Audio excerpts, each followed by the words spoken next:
All right. Good afternoon, all, and welcome to Seminar 9 of Year 2 of our Maximos Seminar. We are looking at Ambigua Volume 1 still, and today Ambigua 11 to 16. Ambigua 11 to 16. We span a few, but they belong together, as does all of Maximus.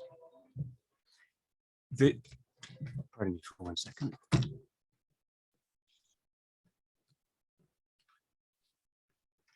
The themes today, there are three different kind of themes which circle about. First, integral gathering, the theme of integral gathering, or the gathering unto integrity. And this means the divine dance. So the integral gathering or the gathering unto integrity, which means the divine dance. Second, movement, but movement unto, right? Movement is mortal, it's of creation. Unto renders movement apophatic, so movement unto.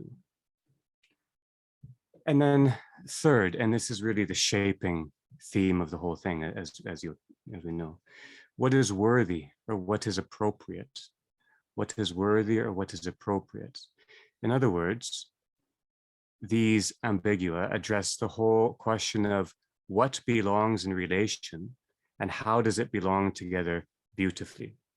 What belongs in relation and how does it belong together beautifully? Now, just to think for a minute before we walk into Maximus, in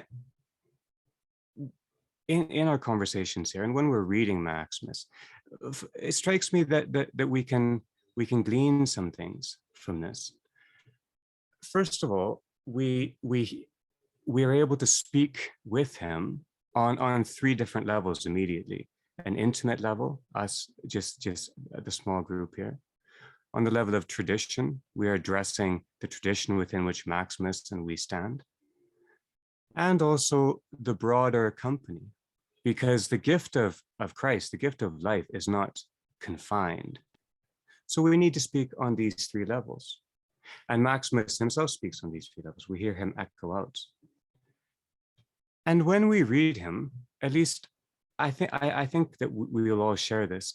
We have the astonishing sensation that Maximus is always out ahead of us. He's always a little bit further along, offering more, right? In other words, our reading of Maximus is a little bit like an icon of the phrase of St. Gregory of Nyssa, from glory to glory, when he describes the spiritual life as a progression or procession from glory to glory. We expect more goodness next time. We're confident, right? So in Maximus then, there's a presence. There's the presence of Christ there, right? Presence relates to fullness. If the fullness of Christ phrases our being, if the fullness of Christ phrases our being, then we, in presence with Maximus, with each other, we paraphrase. We try to put into our own words, draw into our own voice, the fullness of Christ, which phrases our being. And so this relationship of presence and fullness, or paraphrase and phrase, it's one of honor and it's one of pointing to and concentration of.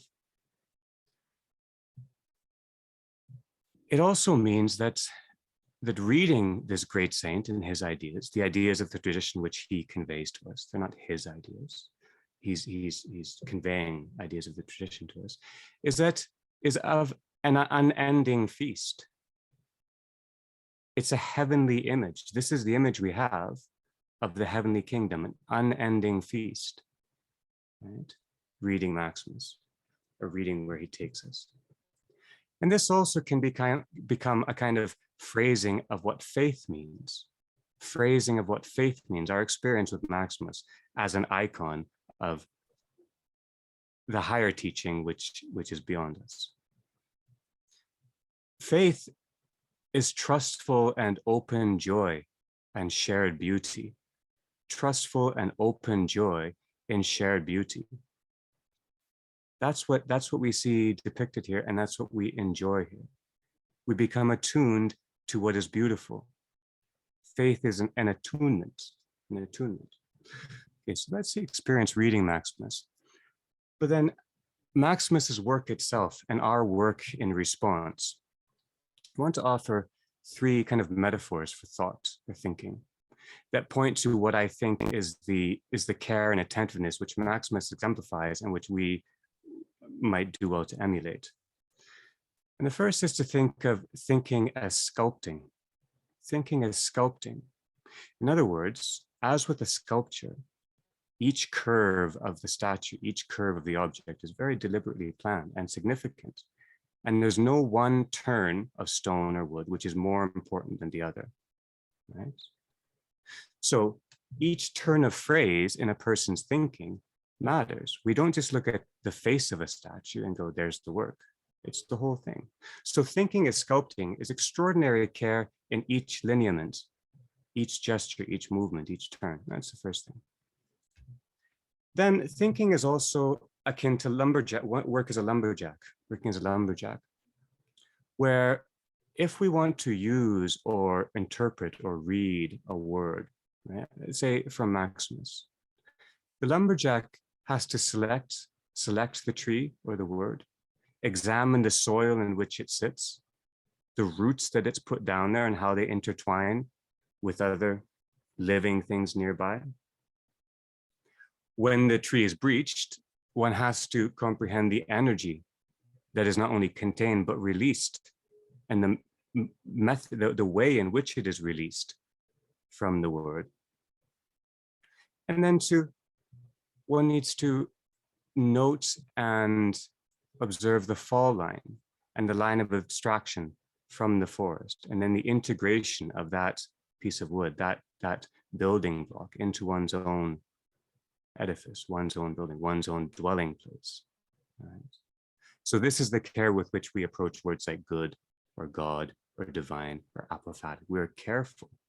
We don't rip them out of context. And then also, because thinking is like orthotics underneath the shoe that corrects the stance. An orthotic supports one's stance, and the smallest alteration or negligence alters the whole build, the whole stance, the whole coherence and integrity of the thing, which means it also alters the comportment and the composition of a person. So this is the care that Maximus invites us, Michael, you too, but Maximus invites us to bring to thinking. And thinking about his form for a minute now then, Maximus is attentive to varied parts of Saint Gregory, Saint Athanasius, Dionysius, the Areopagite. He emphasizes, he selects. But we don't feel that this emphasis or this selection is arbitrary, willy-nilly, or the only important thing. We think it's an open selection. Maximus is choosing to talk about this. He could also talk about something else, but it's about this because meaning reigns in everything. Christ is everywhere present and fills all things. So what we have with Maximus is a kind of emphatic attentiveness. He draws forth. And his attentiveness, our attentiveness, is rewarded as we respond to what is pulled forward. And as with the light of Christ, what is pulled forward from St. Gregory does not cast the rest into darkness. It merely blesses and illuminates this without deciding or condemning the rest. There's no negation necessary in emphasis. So we respond to what's being pulled forward. We respond to Maximus's emphatic attentiveness. We co-respond. We begin to participate in its fire, in the fire that is offered with these phrases, the living energy in these ideas. Right? And as we participate, we begin to exist more deeply. We remember that Maximus's participation and existence are as one. We exist insofar as we participate to life. And the final thing, when Maximus focuses on one line or three lines, he spends as much or as little time as he needs. There's no disdain for what something is worthy of, and there's no disdain for things great or small in presence. David has taught us this well over time. There's no disdain in presence for great or small. Excuse me.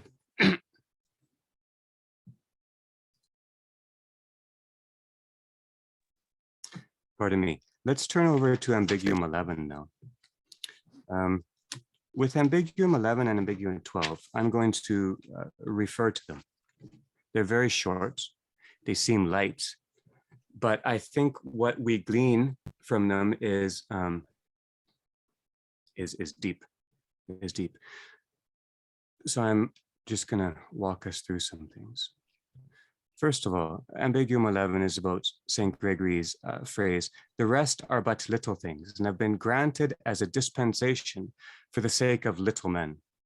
Right? This word little here is a micro or micron. It's like microcosm. If the person is the microcosm, man is microcosm. So it's the same sense. It doesn't mean insignificant. In other words, it's not necessarily negative. And yet we tend to focus on that. These are little things for little men. And insofar as we think that's the point here, we see our own unwitting emphasis, right? We see what Maximus is doing. He's saying, take care with this sentence.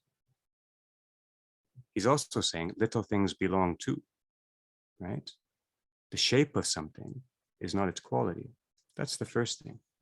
The second thing, dispensation, granted as a dispensation. This is the heart of what Maximus is talking about here. God's economia, right? The way that God has foreordained that all shall be loved appropriately.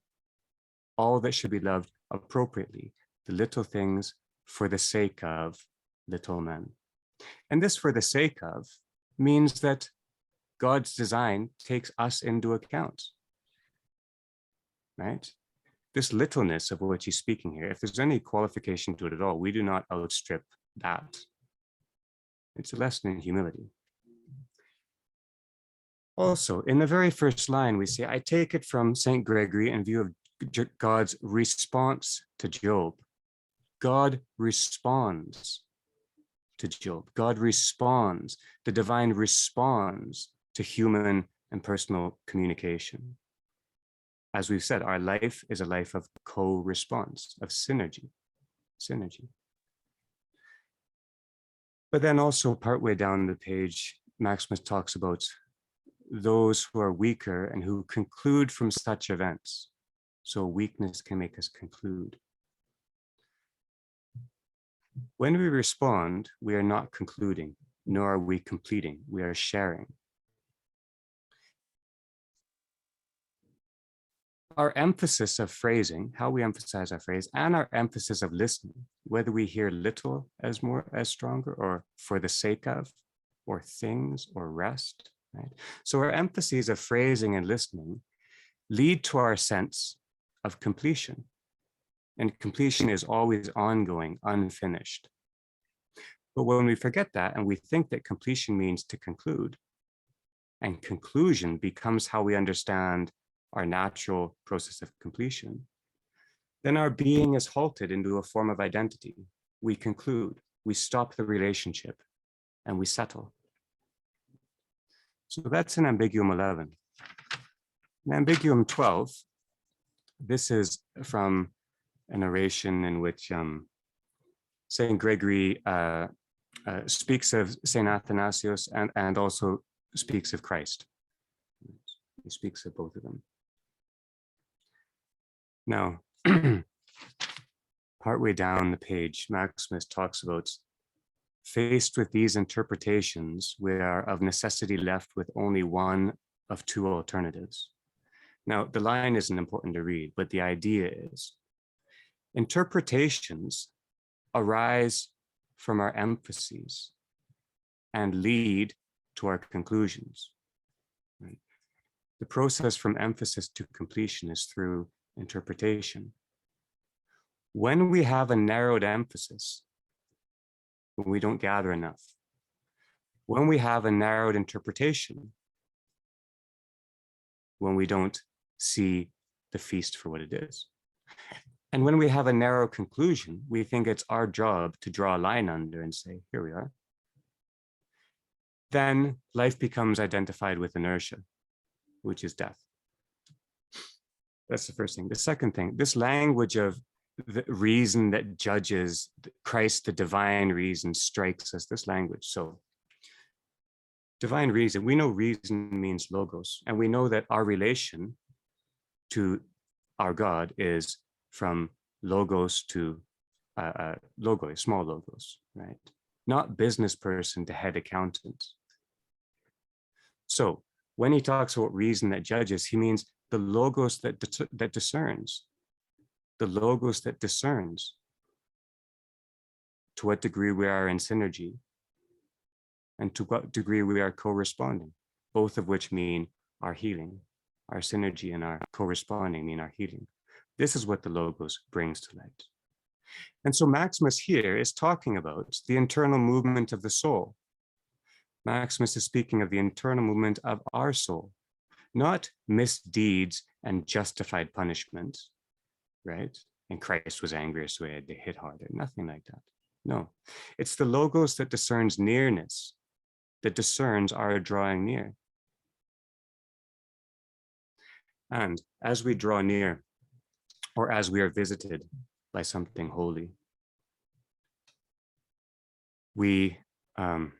it means a transposition or a communication, a fire, right? If we are close to Christ, the fire of Christ feels different than if we are turned away from Christ. If we are, God is sheer, remember, God doesn't offer us a handle to hold on to. If we have become cold and apart, God's holy fire makes us keen. It makes us keen. Okay, that's in that ambiguum, I think. Now, ambiguum 13. Now we'll get into the text a little bit more. I apologize for just speaking so far. Ambiguum 13. And now we get into his sense of attunement to the appropriately beautiful, or the God who calls. So please look just right at the very beginning of 349, the ambiguum rather. First of all, this is from St. Gregory's extemporaneous oration against the eunomians. And St. Gregory's phrase is, there are, you can be sure, people who not only have itching ears, but also itching tongues. It's lovely, lovely. Maximus says early on, 3 lines into his own work, those who know say that one must assign an appropriate term to each thing, representing the unique characteristic of what is signified in relation to the meanings and verbal forms of all other things. Representing the unique characteristic of what is signified in relation to the meanings and verbal forms of all other things. Right. When we are cold, God's fire hurts, right? And when we're apart, meaning dissipates. Meaning is found in relation. Meaning is phrased in relation. It's not defined, it's not identified, it's not concluded, right? Signified in relation to the meanings and verbal forms of all other things. This is the divine dance. And then over to 351, please. It's the first full paragraph.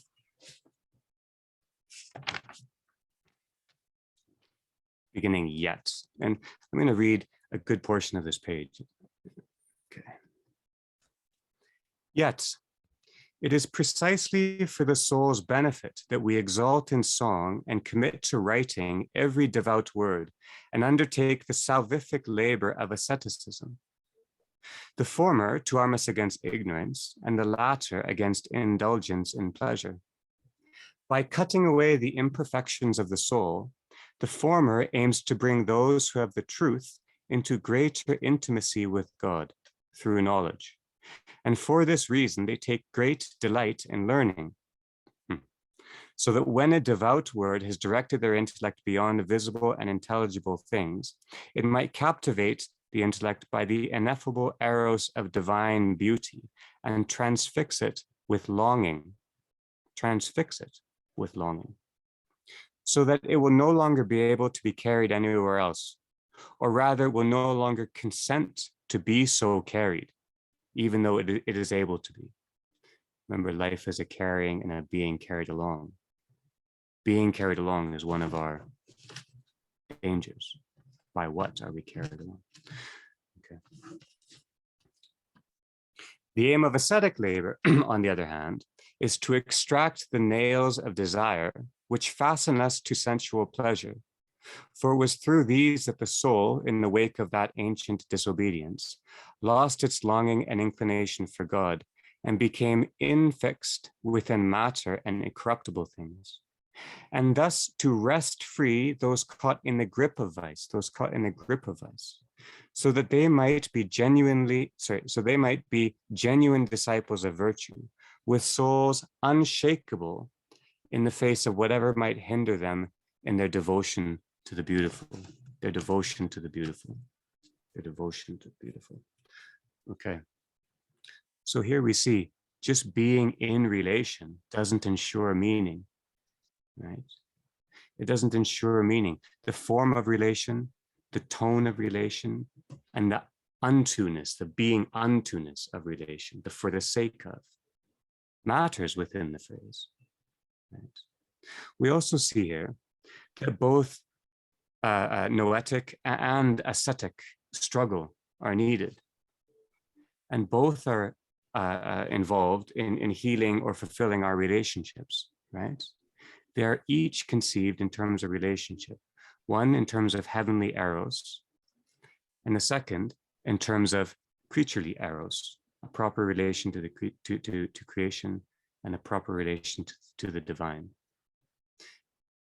In other words, our struggle is to complete our whole life in beauty, to complete it, to always be completing it in beauty. And look at the phrasing here. It's really remarkable. Truth is greater intimacy with God. That's truth, not proposition, not idea, nothing but greater intimacy with God. And Maximus talks about the ineffable eros of divine beauty. Beauty is emphasized here. Nothing else is diminished, but beauty is emphasized. And the erotic element of beauty is emphasized here too. And Maximus makes it even more intimate with transfixed with longing and devotion to the beautiful, right?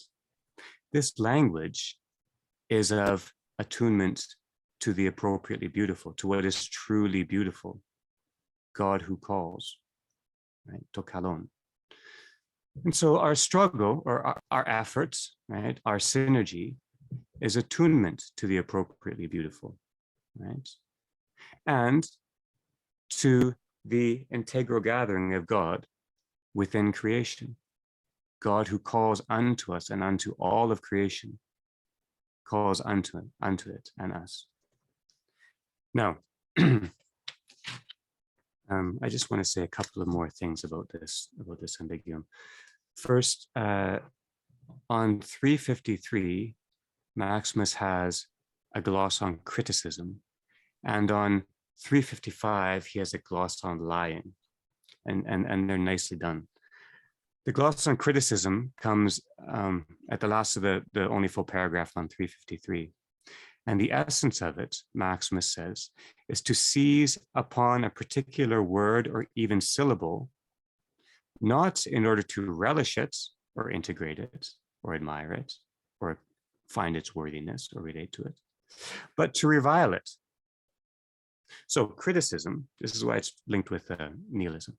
Criticism pulls apart and renders meaningless. It doesn't seek the integrity of the whole, right? And then lying. Lying we sometimes think is deliberately telling not truth. On 355, just halfway through the text, Maximus talking about those foolish souls who spoke untowardly about St. Gregory. He says they are experts in the theory and practice of lying and in obstructing the truth. Lying,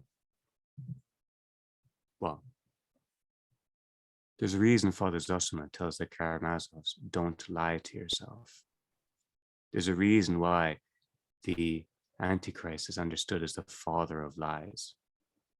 There's a reason why truth and the word of truth and presence is so important in our tradition. Lying obstructs truth, right? It doesn't oppose truth. It's not a counter truth. Truth is not containable in affirmative or negative terms, remember. Truth is beyond. Lying obstructs truth. Lying throws up something to make us stumble as we are striding towards the clearing in which we meet Christ, right? Lying obstructs, it makes us trip. It's like a physical impediment thrown in our way, trying to make movement, which is life, into stillness, which is death. That's what lying is. Okay. And then Ambigua 14, please, just over the page. Now,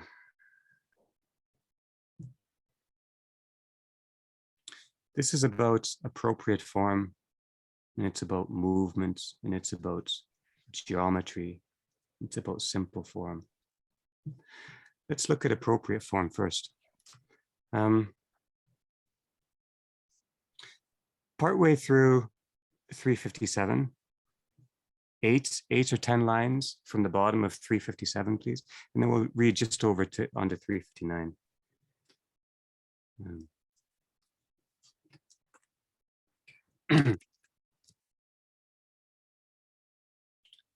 boom, boom, boom, boom. Or to combine geometry with mourning. You see where I am? Or to combine geometry with mourning. Since the untimely flower disturbs time and departs from its proper place. And for a man and a woman to wear one another's clothing perverts nature and disturbs their natural order.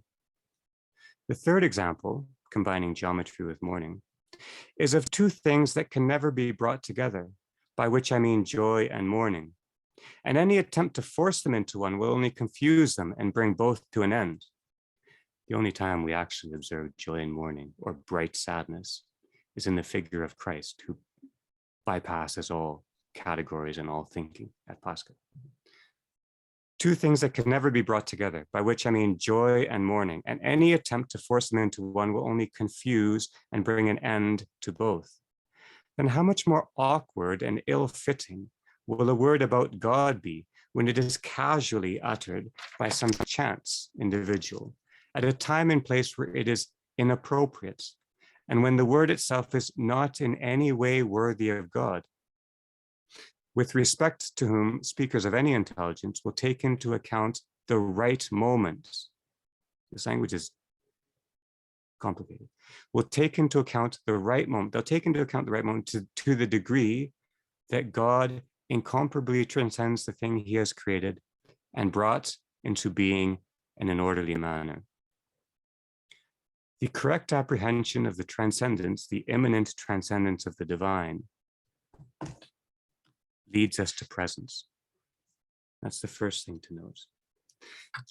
Second, this is about appropriate form. This first page and a half, appropriate form. Appropriate form, being form, is an aesthetic question, right? So it's an aesthetic question about our relation with things.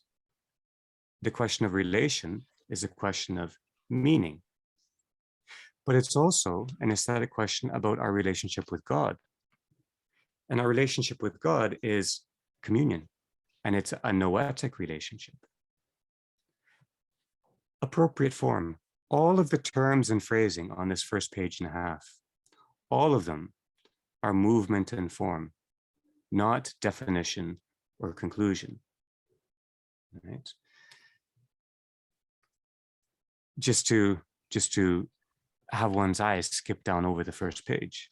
We have out of season, out of place, belongs, disorderly, no order, mix up, confuse, unrelated, complete muddle, disorder, untimely, combine, pervert, disturb, can never be brought together, bring both to an end, ill-fitting, awkward.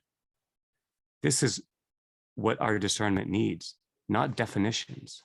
This is the focus of our spiritual emphasis. All right.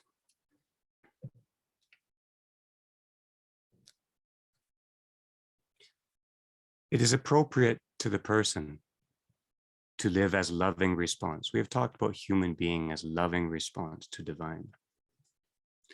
The appropriate form of a person is integral communion, given our gift of life.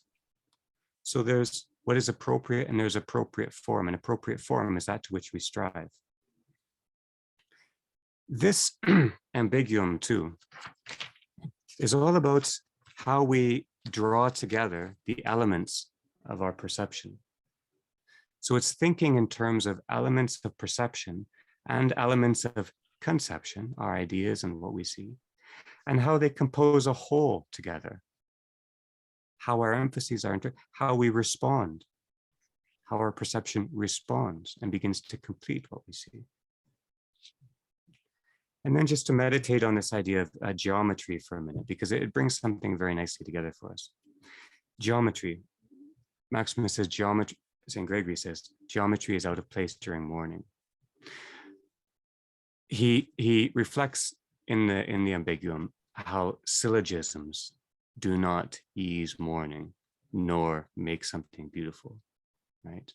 Giving form to something, deliberate form to something, doesn't necessarily make it beautiful. It's inevitable that we do it, but it doesn't make it beautiful. Language is gesture.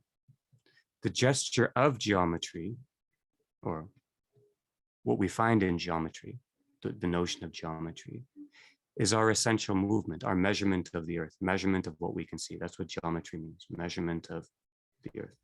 Right? But the word itself, geometry, also teaches us something because there's movement internal to that word too. It reminds us that language itself is movement. Language is movement as meaning. Or language as gesture. Language moves meaningfully, language gestures. And so we see that there is an essential movement to all of language, within a word, within the phrase, within the form itself. And our concentration has to move from simple form, or the elements of perception, like words, through our considered form, or our work, into or unto our appropriate form, which is the gift of life and communion with God. So the aesthetic doesn't go away. It's one of the background themes in this whole thing. The aesthetic doesn't go away. All right, now let's begin thinking a bit more together. On turn to page 363, please. These last two ambigua, which is where the concentration will land, perhaps, at least immediately. Let's walk through them. So ambiguum 15 is about the concentration of our aesthesis and logos in the nous. And it's about considered form and appropriate movement and simple union and moving and being moved. Those are the 5 things. First of all, starting at 363, let's read some of the text. The beginning of ambiguum 15. I'm going to read the whole of the first page and then into the second page. Ambiguum 15, page 363. This is Gregory, what Maximus has extracted. He's done lumberjack work from Gregory's great theological oration. This is Gregory. That there exists a God and the creative and sustaining cause of all things is taught to us both by sight and natural law. By sight, geometry, what we were just talking about, since it observes that visible things are firmly fixed and proceed along their courses, being immovably moved and carried, if I may put it like this. And by natural law, whereby one infers the author of these things by means of their orderliness.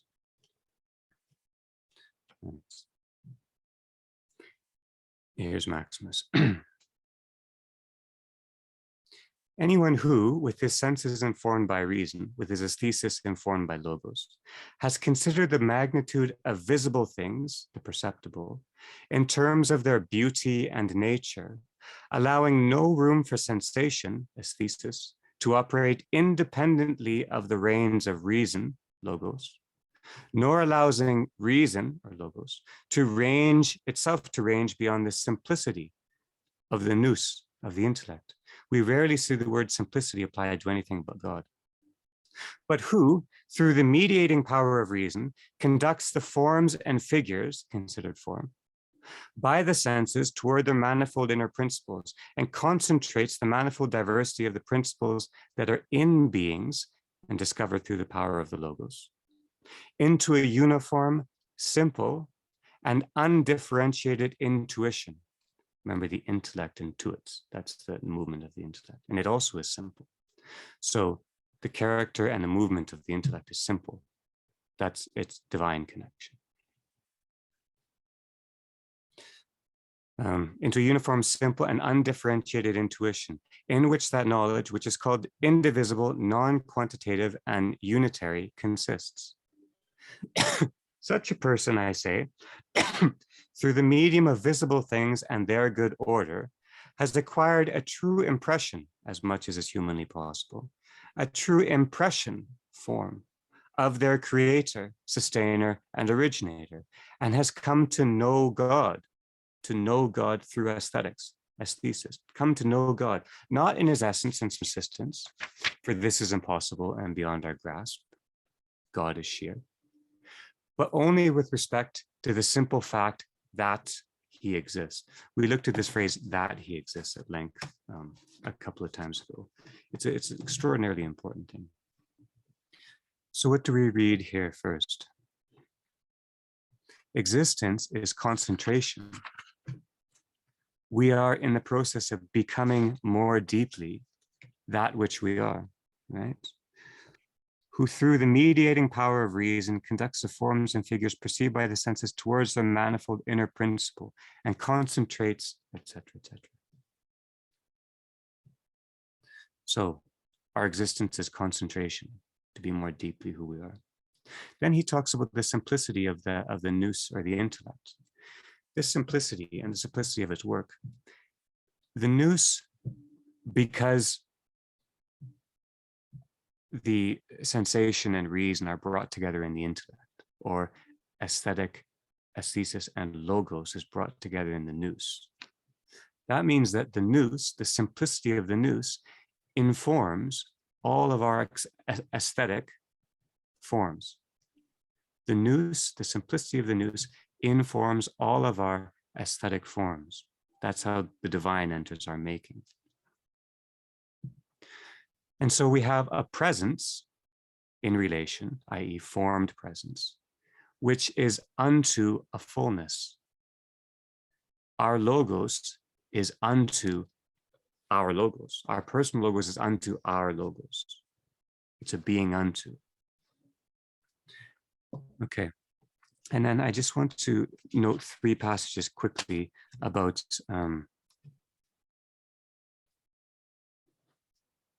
just 1 second.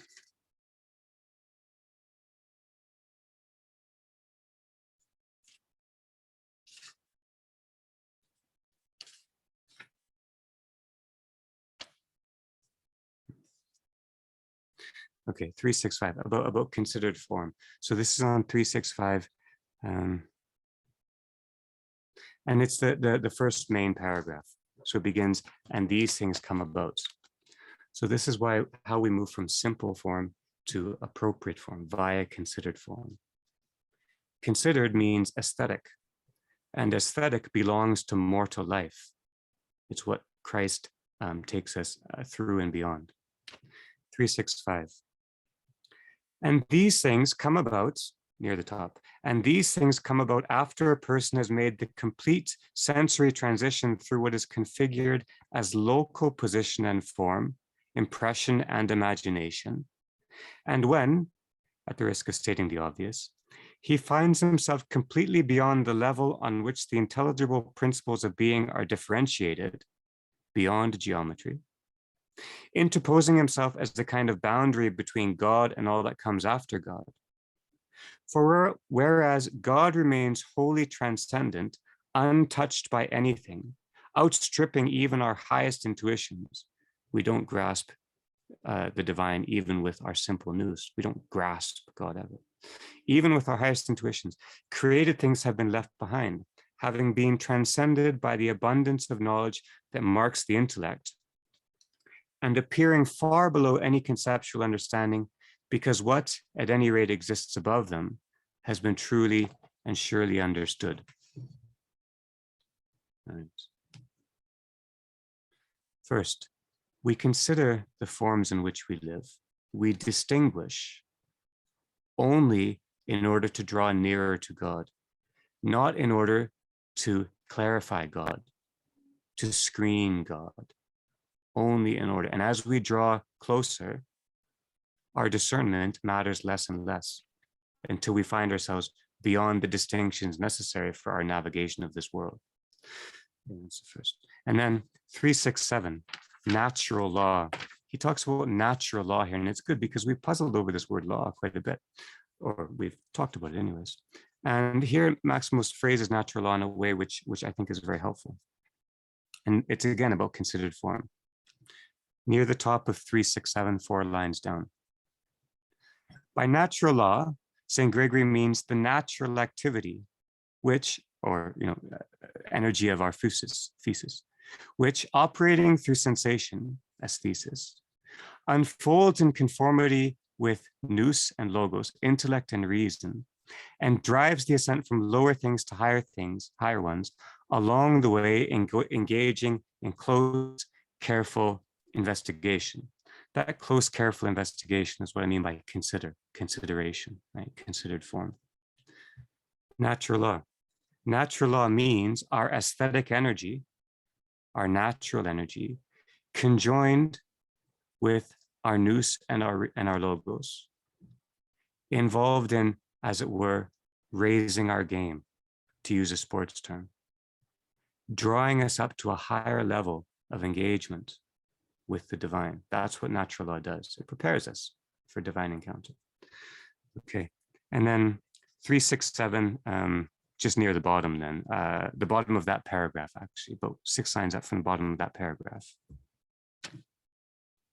Again, consider form, not natural law, consider form.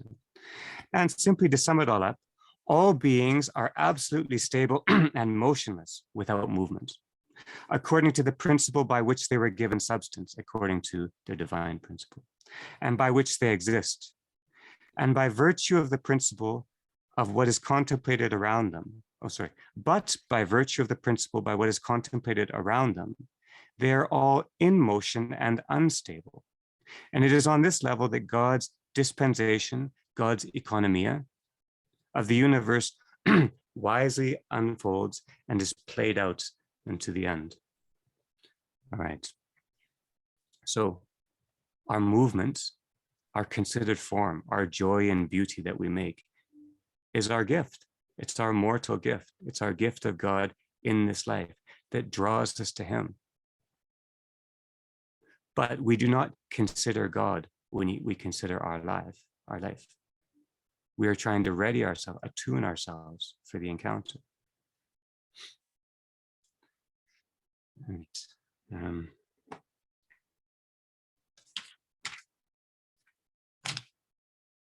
And then over to 369, please. 369 just to 371.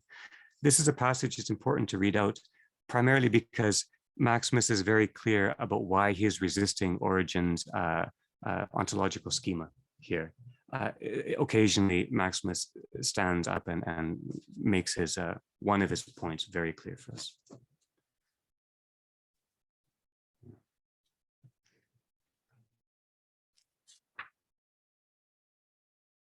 Okay, and actually, so this is 369 over to 371, and then I'm going to continue over 371 to 373. But I want to talk about that latter passage after. So within this first passage, when Maximus talks about Genesis, Stasis, and Kinesis, what we have are his reflections.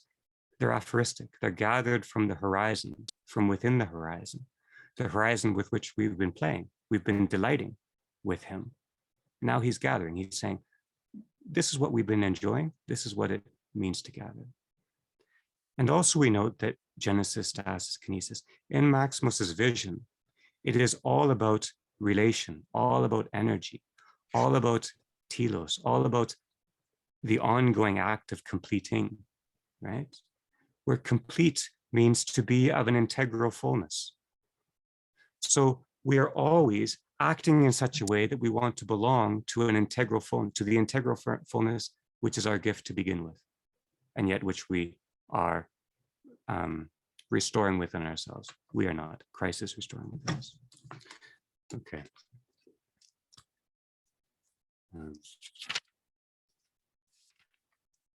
Halfway through 369, but the beginning of every natural motion. But the beginning of every natural motion is the origin, Genesis, of the things that are moved, and the beginning of the origin of whatever has been originated is God, for he is the author of origination, the author of Genesis. The end, the end of the natural motion, movement, of whatever has been originated is rest, which, after the passage beyond finite things, is produced completely by infinity. For in the absence of any spatial or temporal interview, geometry and timing, every motion of whatever is naturally moved ceases. Every motion of whatever is and naturally moved ceases. Henceforth, having nowhere and no means whereby, and nothing to which it could be moved, since it has attained its goal and cause, which is God, who is himself the limit of the infinite horizon that limits all motion. This is why when fire is present, we don't engage in theology. There's no need. Thus, the beginning and the end of every origin and motion, movement of beings is God, for it is from him that they have come into being, and by him that they are moved, and it is in him that they will achieve rest. But every natural motion of beings logically presupposes their origin, just as every condition of rest logically presupposes natural motion. If then motion naturally presupposes origin and rest presupposes motion, then it is obvious that origin and rest cannot possibly be among those things which are simultaneous, inappropriate, in existence, since between them stands a natural obstacle that separates them, motion. For rest is not a natural activity inherent within the origin of creation, but is rather the end of their potentiality or activity, or whatever else one might wish to call it. The point is the movement Maximos is describing, not the definition of the term. For it was for activity, for movement, that created things were brought into being. For as activity that created things were brought into being, and every activity exists in relation to a particular goal. Otherwise, it is incomplete. For whatever does not have a goal of its natural activities is not complete. But the goal of natural activities is the repose of creaturely motion in relation to its cause, to its giver, to its life giver. So from that example, we might understand that the form of motion, the form of movements that obtains among all beings, moving form is our condition. Take, for example, the soul, which is an intellectual and rational substance which thinks and reasons. Its potentiality is the intellect, its movement is the process of thinking, and its actuality is thought. For this last is the terminus of thinking, as well as of the thinker and the thing thought about, since it limits and defines the relationship of the two poles that frame the entire process. For when the thinking soul arrives at a complete thought, or what we think is complete, the process of thinking that led to it comes to a stop, since strictly speaking, the actualization of a complete thought takes place only once, after it no longer draws forth the potential of the soul to think. Just pause there for a minute. Maximus is so far ahead of us here right now that it's hard to grasp. But we realize that complete is never complete for us. life is incomplete, and so it's always in the process of completion. Maximus reminds us that completion, especially inappropriate completion, actually means death. Our conclusions bring death. That's what was meant earlier too. Okay. And a completed thought, a dead thought, a cliche, an idol, no longer draws forth the dynamic of the soul to think. And in this way, every completed thought, now he's speaking positively, affirmatively, attains a condition of rest, which is the cessation of the activity of thinking relative to that particular thought. Thus, when all thoughts of all sensible, intelligible thinking beings reach the end of the process of thoughts, they cease, as do all the things being thought about. As do all the things being thought about, along with the whole of natural intellectual motion and its relation to all relative objects of thought. For the soul has nothing left to think about, having thought through everything that is thinkable, naturally thinkable, after which, in a manner beyond intellect and reason and knowledge, without thought, without knowing, and without words, it simply casts itself forward to be united with God, without thinking in any way whatsoever, or reasoning about God. This is Maximus's other phrasing of what he phrased earlier as transfixion. For God is not an object of knowledge or predication, so that he might be intellectually grasped by the soul according to a certain condition, but rather, if the language is even appropriate, is grasped according to simple union, unconditioned and beyond all thoughts, on the basis of a certain unutterable and indefinable principle, logos, which is known only to the one who grants this ineffable grace to the worthy. We're back to worthiness, appropriate. That is, it is known only to God and to those who in the future will come to experience it. And we know that experience means participation, who come to participate in it. When all things will be free from all change and alteration, we will participate in this, experience this. When the endless multiform movement of beings around particular objects will come to an end in the infinity that is around God, and this will be like a feast for us, in which all things that are in motion will come to rest. For infinity is around God, but it is not God himself. For he incomparably transcends evenness. Okay. Oh, this is an amazing passage, just amazing. We see his language of simple union, and we understand completion as fulfillment, speaking affirmatively or emphatically, completion as fulfillment, our telos and our eschaton, right? But we also see that there is a completion which is false, which leads to inertia, to exhaustion, to our unwitting emphases. When we complete something inappropriately, we draw it forth, we emphasize it in ways that ruin our interpretation and thereby our, our understanding of it. But the completion Maximus talks about is an apophatic completion. And this is the main thing I want to talk about now, apophasis. This, from now on, the last Ambigua is about apophasis. It's an apophatic completion, positively. For it is a completion beyond thoughts. Beyond thoughts. Apophasis means beyond thought. Apophasis then means the completion of aesthetic form unto the divine. Or apophasis can mean the completion of aesthetic form for the sake of the divine. The fullness of our actions in order to move beyond those actions and to the one we seek most, and the one we seek to draw near to through our actions. So holy completion is surmounting. It's an apophatic movement. All right, and then just two more passages in this Ambigua before we go into 16. And it's on 369 first, and then 375 to 377. Apophasis takes us beyond our mortal condition. And It is the movement of simplicity within the nous that joins our logos to our own logos, our Lord's logos and our own logos. Maximus has said that we experience life as a carrying and a being carried along, or a moving and a being moved. And the way that he phrases our moving and being moved, I think is quite important. So I just want to look at two passages. Page 369, 4 lines down from the top, page 369.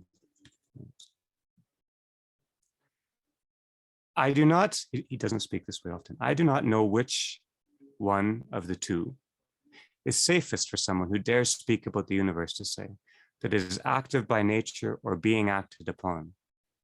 If it's active by nature or being acted upon. Although strictly speaking, being moved locally corresponds to being acted upon. For no being is completely, we could say complete, but no completely self-actualized, since it is not self-caused. And whatever is not self-caused is necessarily moved by a cause. We move and we are being moved. And Maximus says, being moved locally and being acted upon is hard for us to distinguish. And then 375 to 377. It's the bottom of 375. Just after the colon. 6 lines up, 5 lines up. Strictly speaking, God neither moves nor is stationary, for these are properties of naturally finite things, mortal things, which have a beginning and an end. He effects absolutely nothing, nor does he suffer any of those things which are conceived or said of him amongst ourselves, since by virtue of his nature, he is beyond all motion and rest. We find our rest in God. God's gift to us is movement. God is beyond all motion and rest, and in no way subject to our tropos, to our mode of existence. Our mode of existence is meaningful movement. And what here too? Apophasis phrases our existence. It phrases our existence as participation. It articulates our experience, our pira, of the transposition from movement to being moved. Maximus gives us this, but apophasis in Maximus's vision phrases our experience of the transposition from our moving to being moved. In other words, apophasis phrases our ecstasis, our standing forth from ourselves, beyond ourselves, right? Apophasis is not about is and is not, which is the language of being and non-being, the language of death. Apophasis is and is more than. And now I just want to finish this thought, and then Ahmed, I want to ask you to come back and please read through aloud for us all of Ambiguum 16. But I want to continue this thought, so we're anticipating now what we're going to read.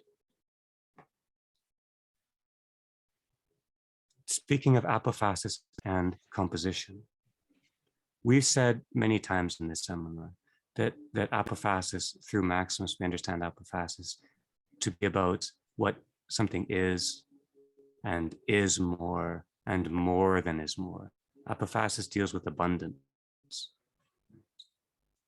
And the movement of apophasis from within, with, through, and beyond, from within, with, through, and beyond. First of all, these are both movements, but they're also composition. They're composed. They're phrases. Apophasis is about how we compose. It's about meaningful relation, meaningful movement, not definition or identification or idea or term or concept. There's no apophatic identification. There's no apophatic concept. It's not like that. There's not an apophatic term. It's a movement of our language within our phrasing. Okay, so apophasis is about composition. Composition is movement. Our apophatic apprehension is always phrased. It's always phrased, which is why Maximus's phrases are so involved and beautiful, because that's where his apophatic sensibility is. And it's why he deals with St. Gregory on the level of phrases, because that's where the holy beyond is in Gregory, not on the level of ideas. He doesn't define and critique Gregory. Right? That's the first. And then if we consider words as blessing, words as a blessing, logoi as blessing, we have an emphatic word and an apophatic word. Emphasis, our emphasis draws to light, brings to presence, it draws forth, it focuses. We've seen that.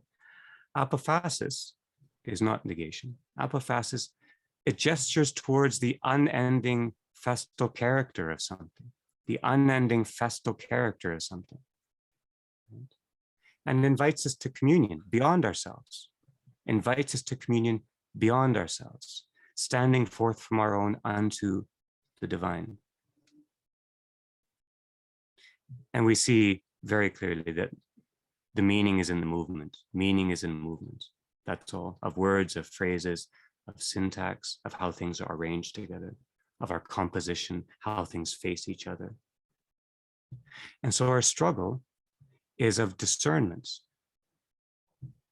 Like movement, discernment is of our finite life, right?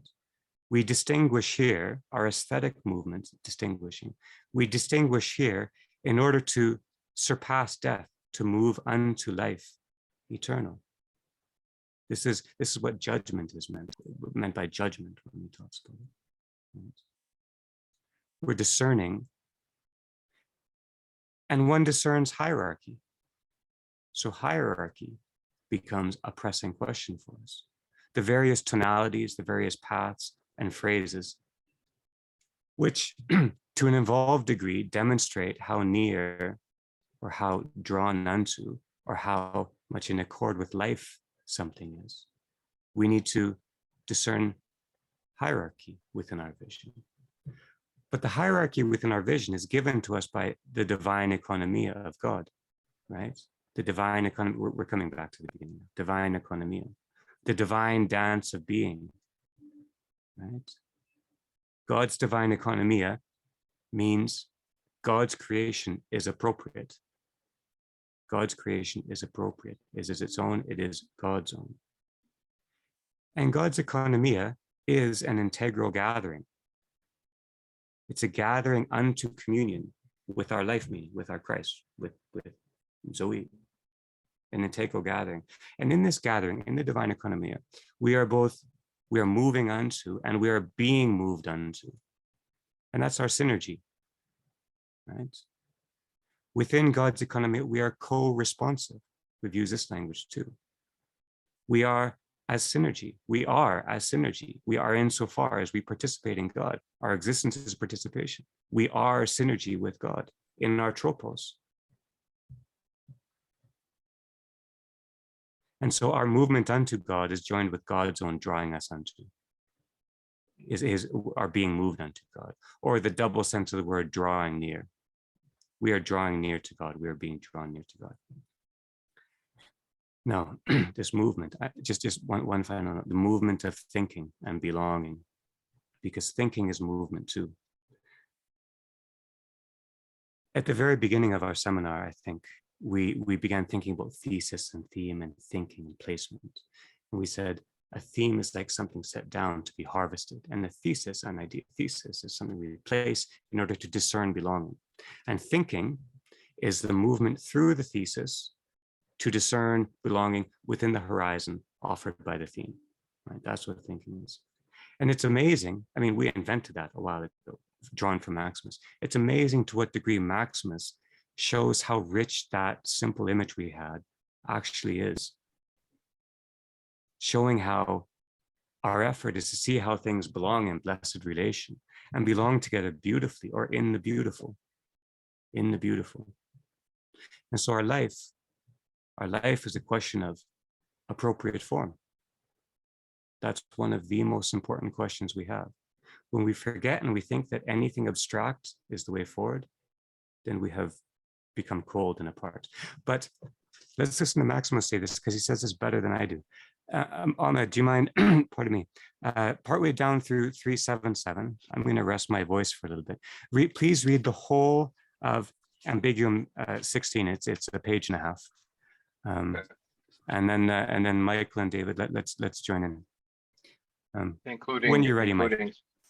Including St. Gregory's work? Read the entire thing. Yeah, it makes more sense. Yeah. Okay.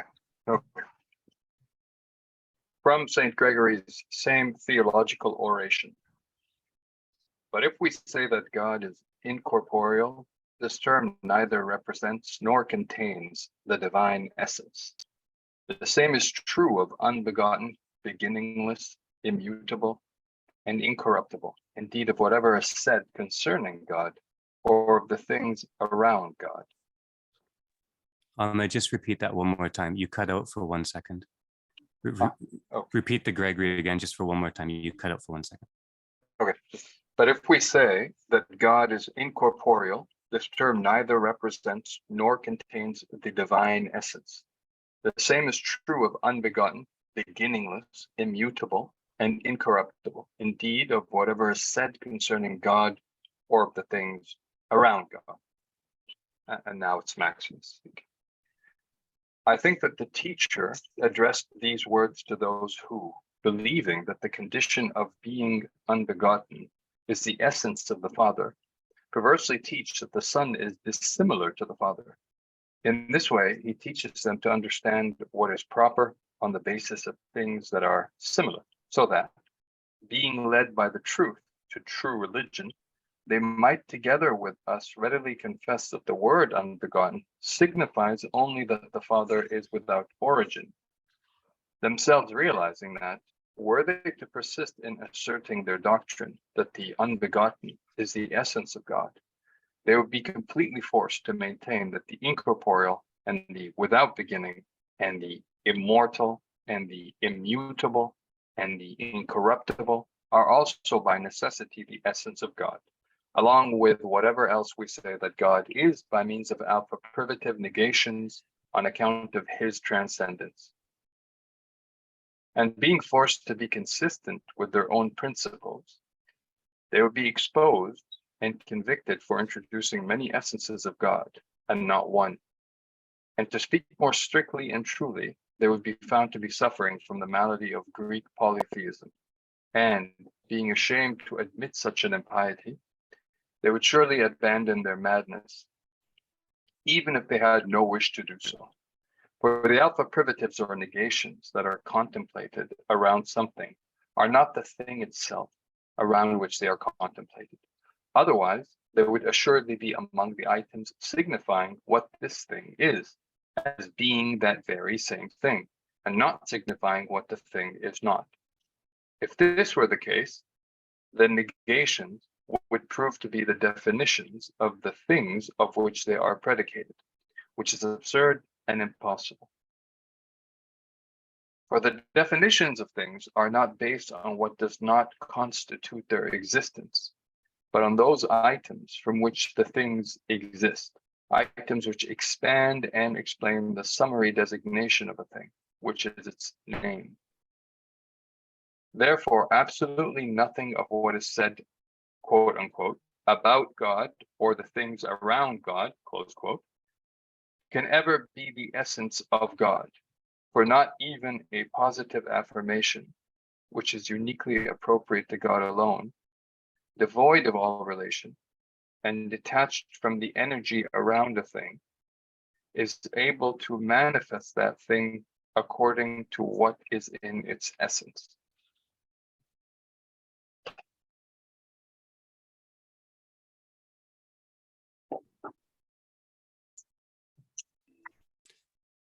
Thank you, Ahmed. Let's begin thinking together.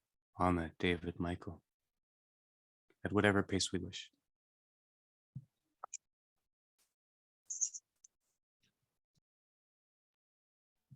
Quite striking how emphatic Maximus is in fending off in distinguishing God from physical beings that are inherently at rest or in motion, from adopting the facile contrast point that God is therefore that which is not movement.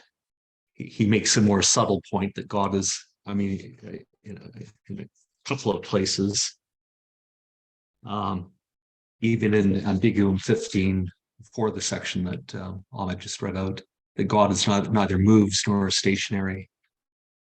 And then he seems to stress twice. Well, first when he's quoting St. Gregory, then he reiterates the point a moment later that when he's listing the attributes which would be very tempting to predicate of God, that even these predications can't achieve their object.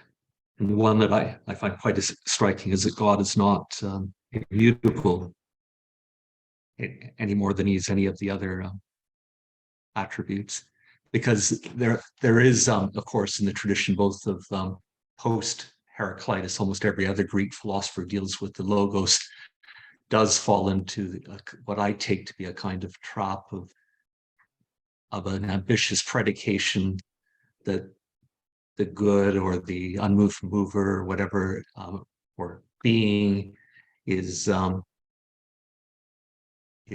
changeless, unchanging, immutable.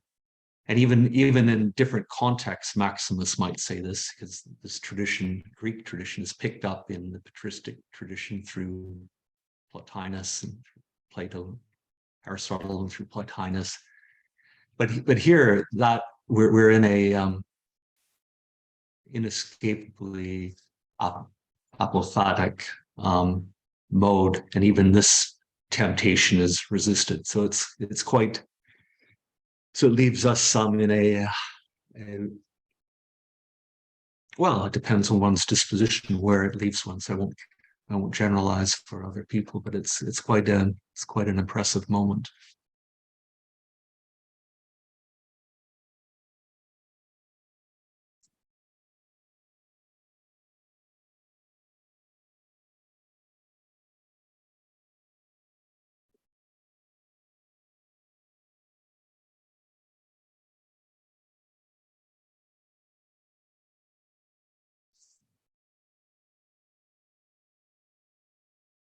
Yeah, Michael, I too was quite struck by how emphatic Maximus is about not binding God to any attribute, and making God autonomous from any attribute. I think this to me this recalls something that I keep coming up against in reading Maximus, which is the notion of the mystery. God as a mystery, which is really interesting because Maximus is, he's trying to elucidate and explain and walk us through things, but constantly the substratum, the thing at the bottom, the base, the foundation, the root is the fact that this is a mystery. And this also makes me think of Ambiguum. And Andrew, I don't know if you want to do this, but if you want us to keep with Ambiguum 16 for a second or not, but it makes me think of this wonderful line on page 373 in Ambiguum 15, which is the first line of the first full paragraph in Ambiguum 15 on page 373, which reads, "For God is not an object of knowledge or predication, so that he might be intellectually grasped by the soul according to a certain condition, but rather," and yes, in brackets, which I think is also important, "is grasped according to simple union, unconditioned, and beyond all thought, on the basis of a certain unutterable and indefinable principle, which is known only to the one who grants this ineffable grace to the worthy. That is, it is known only to God."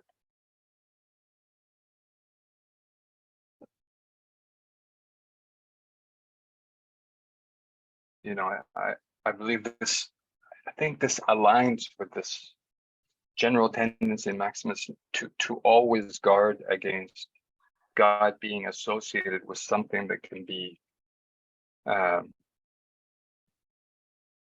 rationalized or reasoned out fully. And I don't know what the full implications of that are. But again, it seems like the foundation is the mystery.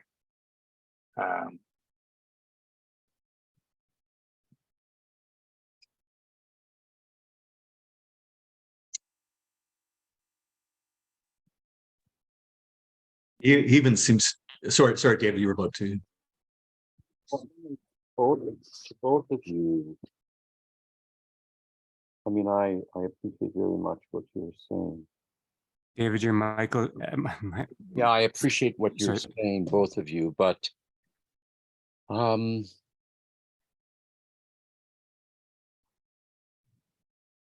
what's he on about? I don't know any other way to ask it. What is he?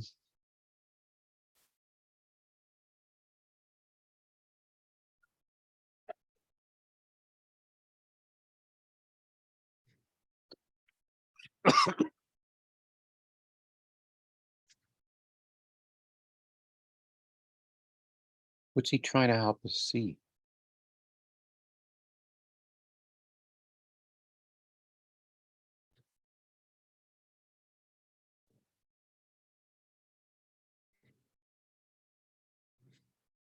Or is this a stupid question?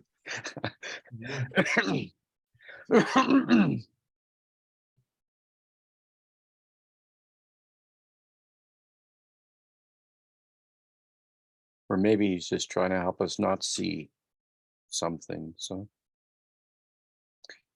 and maybe to realize that that's not it. And then maybe there's a space or a different kind of place. Or maybe a different kind of movement. Yeah. One that isn't just sheer flux to which we're subject, but a kind of movement that is embodied in the word apophatic isn't. And here he seems actually to sort of affirm the interpretation which Andrew has introduced quite a while ago, many sessions ago, of the apophatic. It's not oophatic or not phatic, but apophatic as a kind of movement away, because even the kind of sophistical movement of trying to trickily imagine that a process of negation could somehow work as a kind of proxy predication doesn't quite work. And the reason I feel as Ahmed was suggesting, that the ground is very unstable, so this is, I suppose, the essence of mysticism in a certain sense.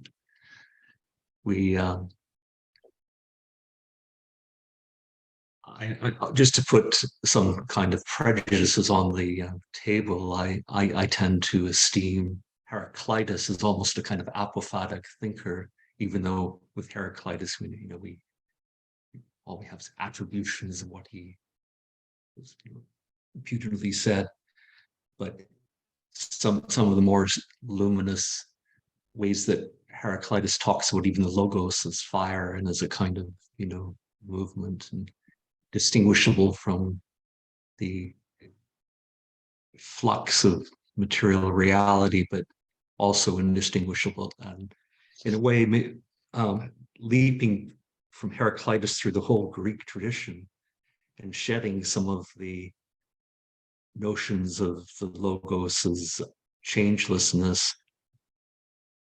I think what I regard as the basic Christian proposition, even before the resurrection, is that you can't have a resurrection without this, is that logos becomes flesh.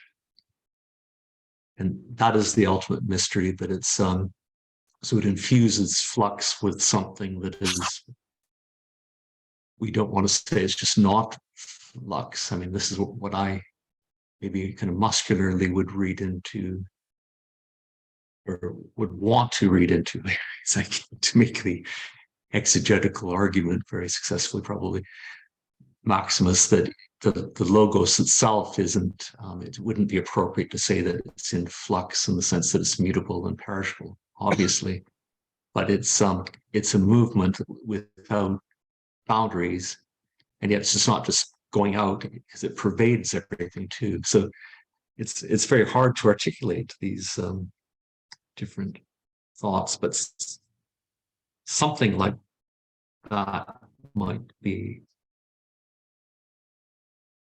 what he's suggesting, which still leaves open your question, what is this? How does this challenge us, or how are we to respond to this notion of the logos?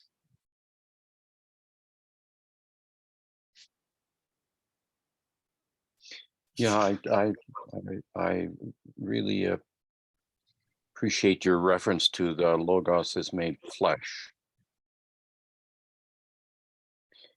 So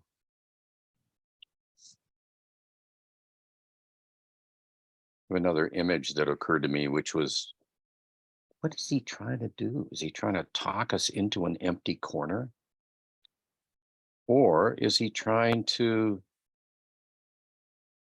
talk us out of the corners that we think are there into what he calls a different kind of movement? So the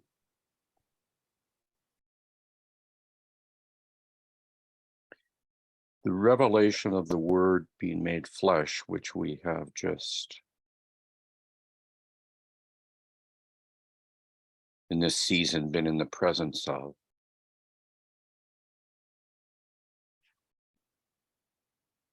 so often gets turned to a favorite form of Christian idolatry or Christian presumption.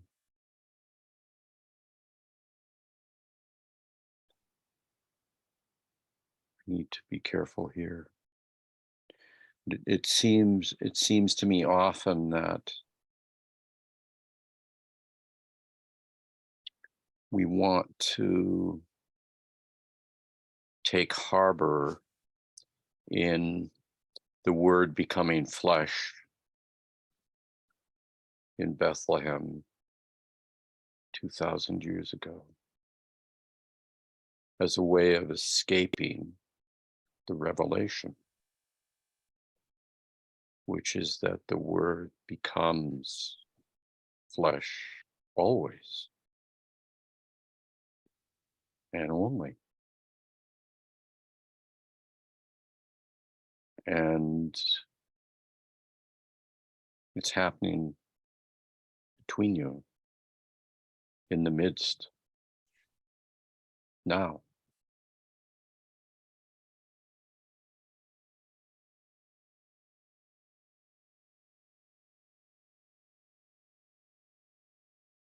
So these, and Andrew, you did such a lovely job of laying this out in the beginning.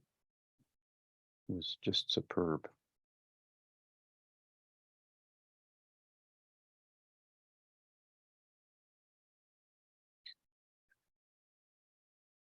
It just seems to me that he is so, I mean, he's talking to his monks and he's seen the myriad ways in which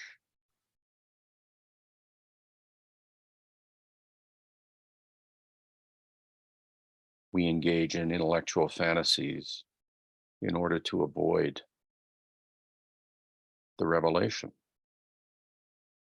in order to avoid the fact that this isn't about something.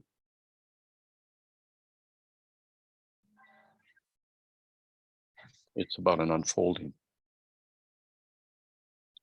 that we either are attending to, or we're either drawing near to it or we're running away from it.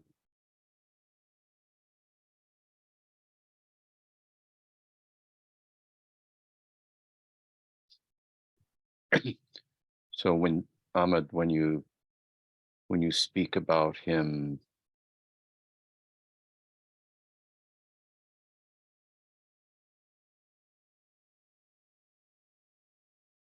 that behind or in front of everything that he is saying is the mystery, the mysterium.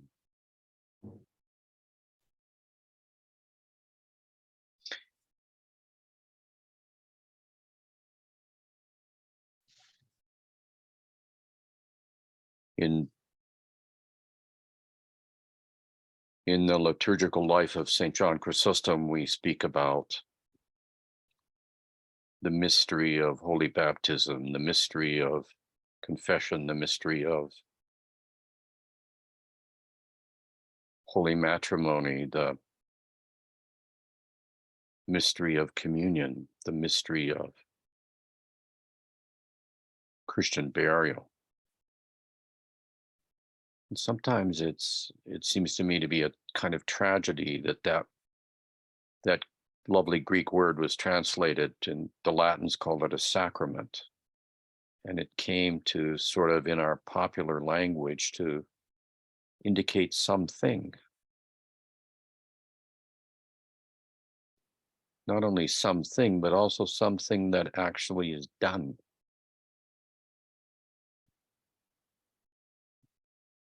Completed. You can sign off. In fact, you can get a certificate.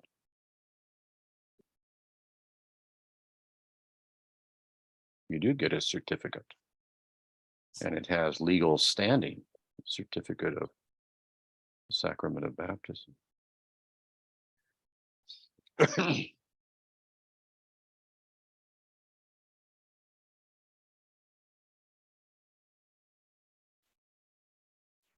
It's just with the, and I'm sorry to harp on this too much, but with mystery, you have to be on guard constantly. You're always alive. You're always in the moment. You must be present.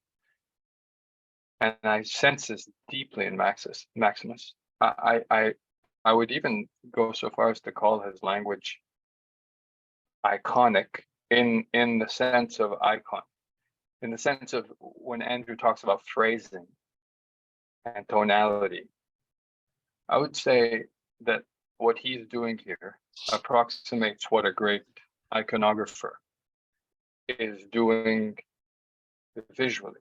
This is something I recently, They're both I think I phrasing. mentioned. Yeah, you're right. They're both phrasing. Go on.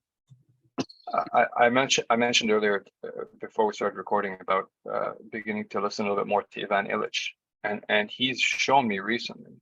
I've in listening to him, he talked about, he distinguishes between two traditions of visual representation. The one attached to Greek Orthodoxy and one attached to Catholicism. And he speaks about the iconographers, and when they're completing their work, their engagement is very, very different from the engagement of the Catholic tradition of representing visually, in the sense that for them a surface is a threshold that allows the seer to see or feel a shadow, a mystery, as it were, and that's the essence of it. It always looks beyond, and I think Maximus's language is iconic in that sense. It's also gestural. It's always gesturing towards something much more diffuse than what it's saying, and it's always the case. It's stunning that it's always this way. You know, I think I mentioned a couple of times ago about it being anti-rhetorical or not rhetorical. I think this is what I really mean is that it's iconic in its phrase, in its mode of address. And I think this also goes back, or I think we could connect it to Andrew's emphasis on apophasis. I mean, Andrew, I think you in the first section there was a little part where you're talking about, and I don't want to mangle what you said, but please correct me if I'm wrong. You said that apophasis or the apophatic is not. There's no definition. There's no, as it were, handle on it. It is an experience. Am I clarify, please? Yeah, there's not a definition, but it's also not about definition. It's about movement. Yes. Yeah. No, you're Yes. right. Please go on. It's not about definition, and so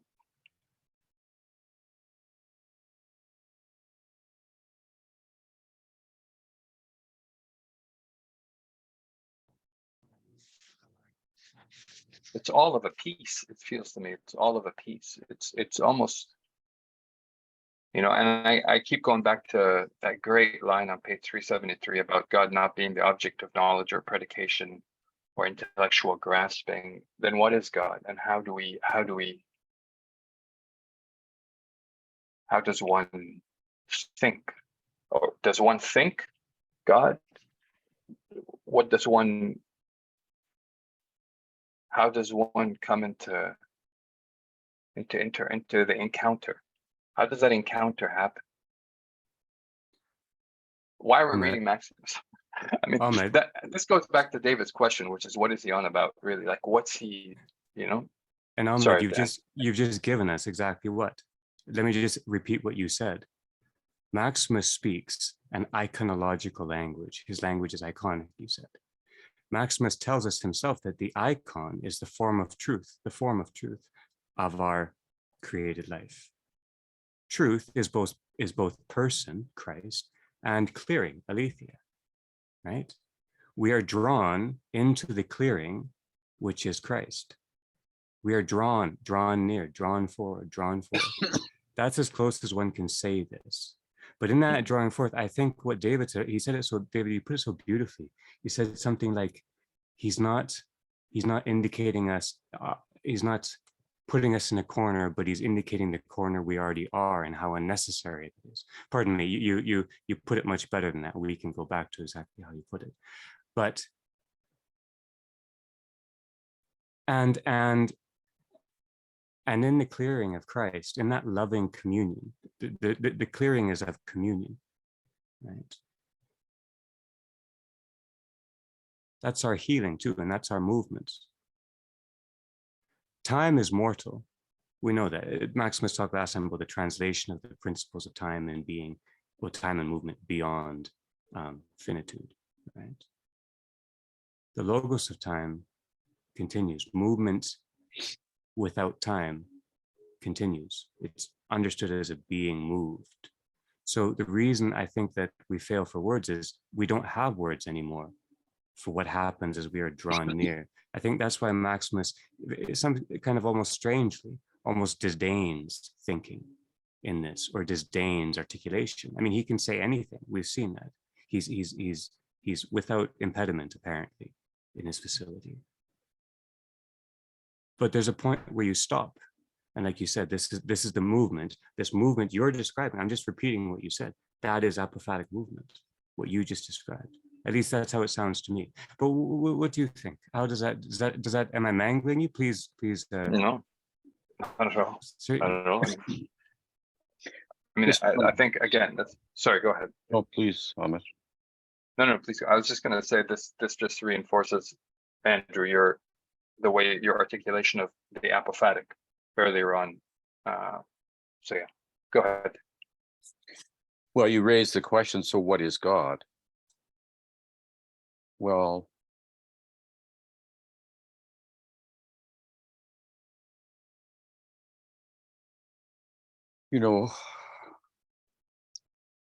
Maximus's tradition, there are those that like to say that, all that we know of God, we know in Jesus Christ, and that's all we need to know. The problem with that, though, is we can think that that refers to Christology, but it's not what it refers to. It refers to God is made flesh. It is saying that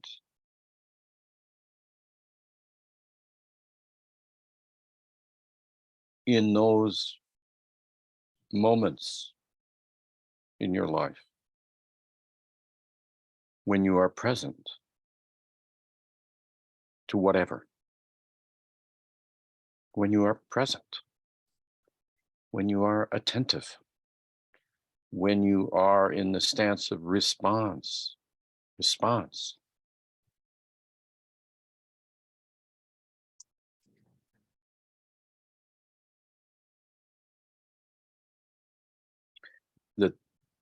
that is all we know of God and all we need to know. Because it's the presence of the eternal, and not the eternal as something beyond time, but it's just the tradition's way of trying to say that's what really counts in our life. That's where the joy is. That's where the holy is. That's where the wonder is. That's where the delight is. That's where the play is. And all the other issues, well, they may be of interest, but the divine play is there. It's in that infleshed moment.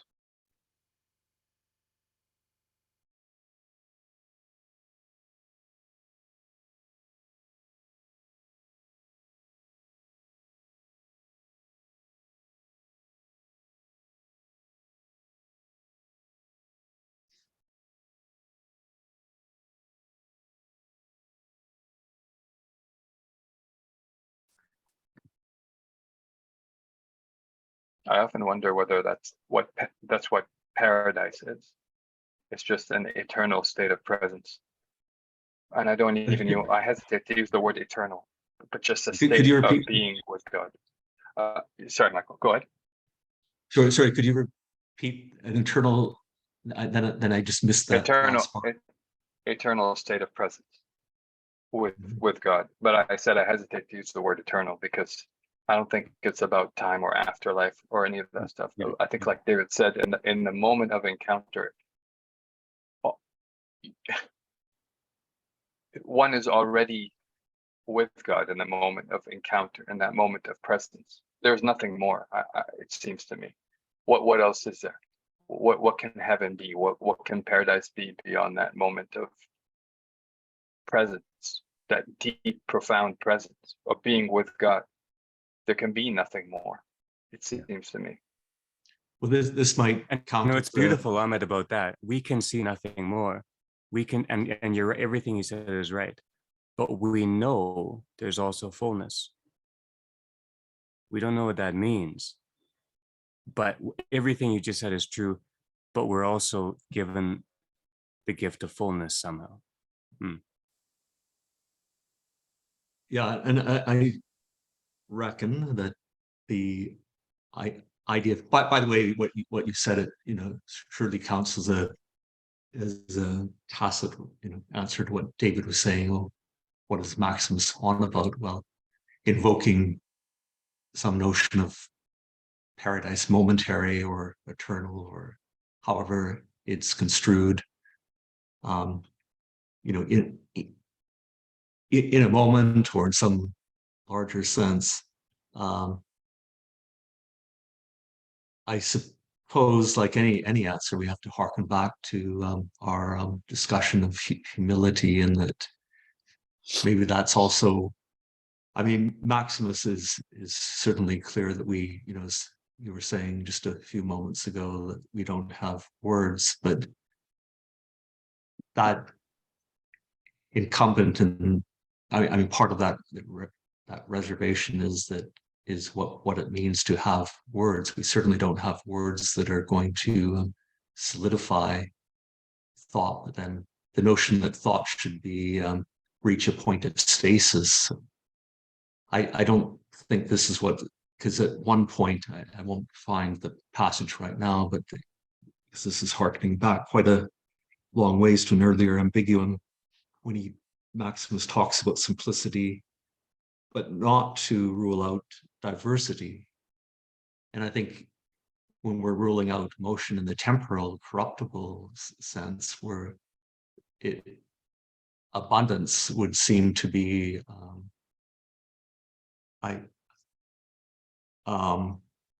entail in some sense a kind of boundless richness, not a boundless richness of contraries, but a boundless richness that is not meant to be, okay, we're here now. let's because otherwise delight could have a nihilistic aspect, but divine delight presumably rules out a kind of abysmal delight, that it's not the momentary delight of someone who's taken an opiate and then whose soul is replenished so that he can take an opiate again. Presumably it's something that is presumably continuously. And there's a word that I struggled over, and it relates to this contrast between being and time and in motion in this sense, and being drawn to that which is greater because of something you lack. This was on page 270, or sorry, 297. This is still on Ambiguum 10, Ambiguum 39. And at one point, Maximus is talking about beings that are insufficient, and so they have a motive to this comes the influence here is, as Anna, if she were joining us, might remind us, comes from Plato, the notion of aspiring to that which is the good, the beautiful, to the beautiful, and it draws we who are insufficient, because of our insufficiency, to that which is beautiful. And there's a curious word which has the translator takes a pretty good stab that probably won't show up in a typical lexicon. Toward the end, about 8 lines up from it's not a complete paragraph, but the paragraph that just begins midstream at the top of page 297, and down the very long last sentence, which begins with for whatever is changed or altered. So it's bringing out this question of mutability and change, or is lacking in form, cannot be. And here's the word self-perfect. And if we look over on the page, the Greek word is autoteles. And whatever is not self-perfect, on autoteles, is not self-perfect, obviously has need of something else from which it is received. And then it picks up on this translation choice again, perfection. And so God could be conceived as self-perfect, but there's other ways of, and that would be quite proper. I mean, no, I don't think anyone would object to regarding God as perfect, but it might not be helpful in dealing with this vexing contrast between a notion of, or an idea of motion that isn't a temporal idea of motion, and it is more in keeping with a God that is full of, I hesitate because we've just finished ditching the idea of trying to characterize God. So I'm doing this with knowing that everyone understands, what I'm trying to do. God it seems to me to be wrong to characterize God as less than perfect, and that anything that is perfect in a finalizable sense is probably impoverished, whereas we want to see God as a kind of abundance, a living cognitive glory, a living, thought beyond thought, but not thought.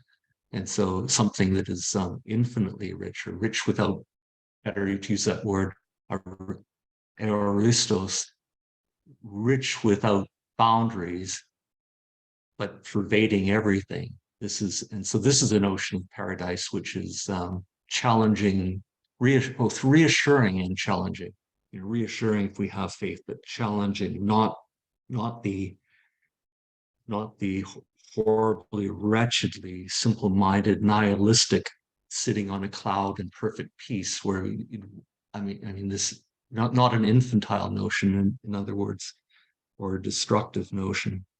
And so the other ways that this, and I think this is a perfectly good translation, but in this particular context, where there's a contrast between beings that are subject to change and then a kind of glorious form of change that harkens back in some sense to Heraclitus's notion of the logos as in change, is fire. It could also be translated as self, something that TLS could be something complete in itself, something ending in itself, something, and this is maybe better, something that's self-supporting and self-sustaining. Just the word teleos can also sometimes mean it's very strange. I mean, obviously there's no English word here, but it could mean something that has reached its end, is finished, is perfect in its kind, and also, and this of course harkens to Jesus, without blemish. And so there's all of these different meanings, but the ones that we should probably not seize on are the ones that create a kind of finished, neat thing that we're tempted to seize on as that's it. And so, and if we see now I'll end with a thought where I'm, kind of maybe sticking my neck out a bit, or treading on thinner ice. But if we sort of tend to eschew something, a kind of auto telos that is self, that has reached an end, and rather characterize God as a kind of endlessness, I think that would be better in the interpretive possibilities. That's why this wasn't such a bad translation. Self-perfect. It's kind of an awkward phrase in English. Anyways, we struggle to express our thoughts when we're at this moment, but this is a kind of worry that I've had for, especially in conversation with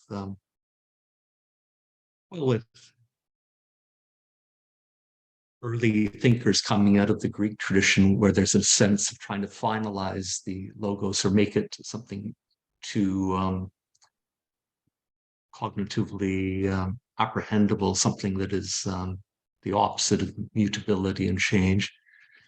But also, and right up to evangelical thinkers, or, well, I shouldn't say that, but some fundamentalist thinkers who seem to have very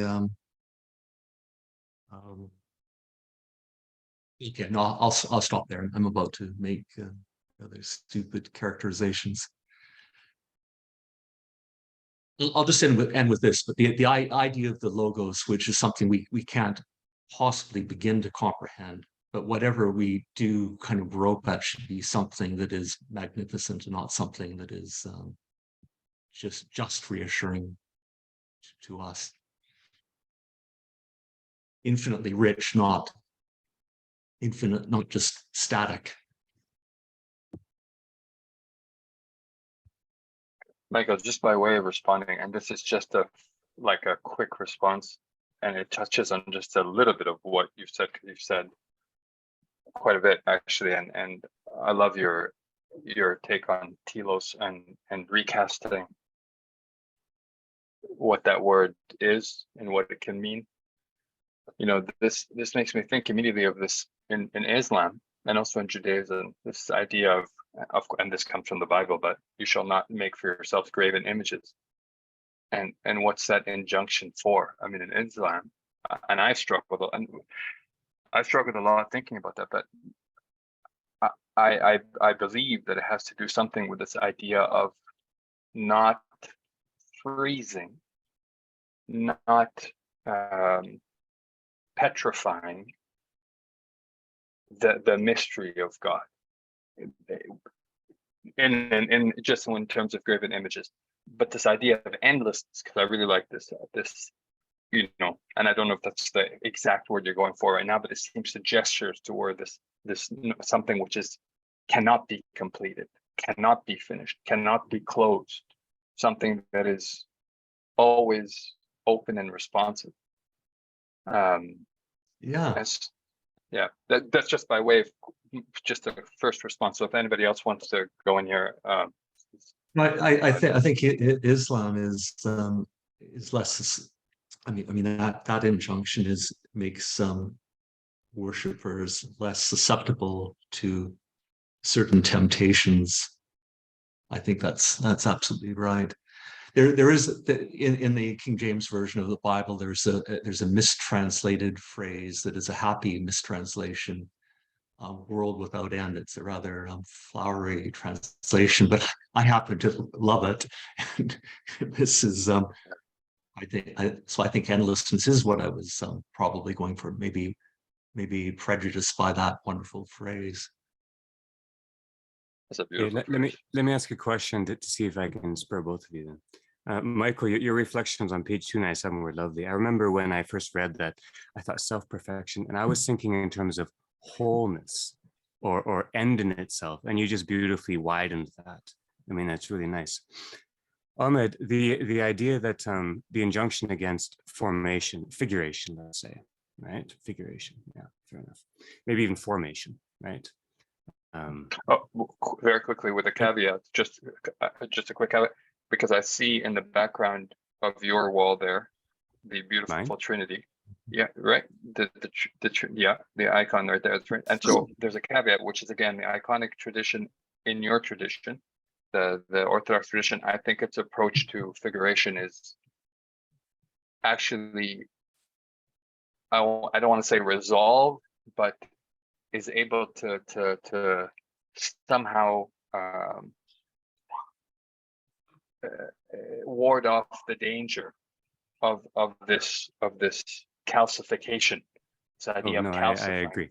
So yeah, I agree. Go ahead. Sorry. No, and in our tradition, in the tradition of Maximos, and he knows this, an icon is as important theologically as a book, you know, and an act is as important theologically as an icon. It's shared. There's not a hierarchy of intellectual than visual. Then, no. The question I want to ask, with your insights gleaned from your lived experience of what it means to guard against images of God, Ahmed, in your tradition, whatever you yourself, however you yourself consider that. And then we also hear in Maximus often in seemingly sweeping ways a refusal to say anything about God. So one tradition, and I'm trying to compare traditions, one position, one perspective. I'm trying to illuminate what Maximus is doing, but by way of comparison. One perspective says saying certainly about God or near certain is easier than figuring, giving form certainly about God. And so as it were, the noetic is a little bit more stable than the aesthetic in this consideration. Right? Now, I spent this whole seminar, I mean, since the very beginning, with the idea of defending the aesthetic, because I think form needs to be redeemed. But there's no point, because Maximus does it for us anyways. There's no need to defend anything. Maximus he just shows us the beauty of everything. So appropriate form, simple form, considered form. All of these terms are words which apply to what Maximus is showing us. We had some consternation earlier because Maximus keeps wiping things away. So much so that David said, what's his point? And he said, maybe he's pointing us at corners we think we don't, or we don't see, or we think we don't see. Maximus is willing to sweep away noetic certainty. But aesthetic, formal, figurative certainty, or not certainty, assuredness, sure-footedness. Replace all of certainty with sure-footedness. Figurative, aesthetic sure-footedness, he's fine with. And in fact, the most profound moments of our Lord's life are when he's transformed or transfigured. You know, his sayings are barely recorded, really. But he worked. He transformed and he transfigured. So there's an ease somehow with creation in this tradition, which speaks to a lot of what David knows better than anyone I know, and what comes out of just how he speaks about God's creation. But there's an ease in creation, and not an ease in anything that seems to be above and look down upon creation. And again, I'm trying to look for the insights in each thing. That's what I'm trying to do. But that came to mind when Michael, I mean, through the course of what we've been talking about in this seminar. Ahmed or Michael, David, what do you think? Is there anything there, or am I stepping off into the bush?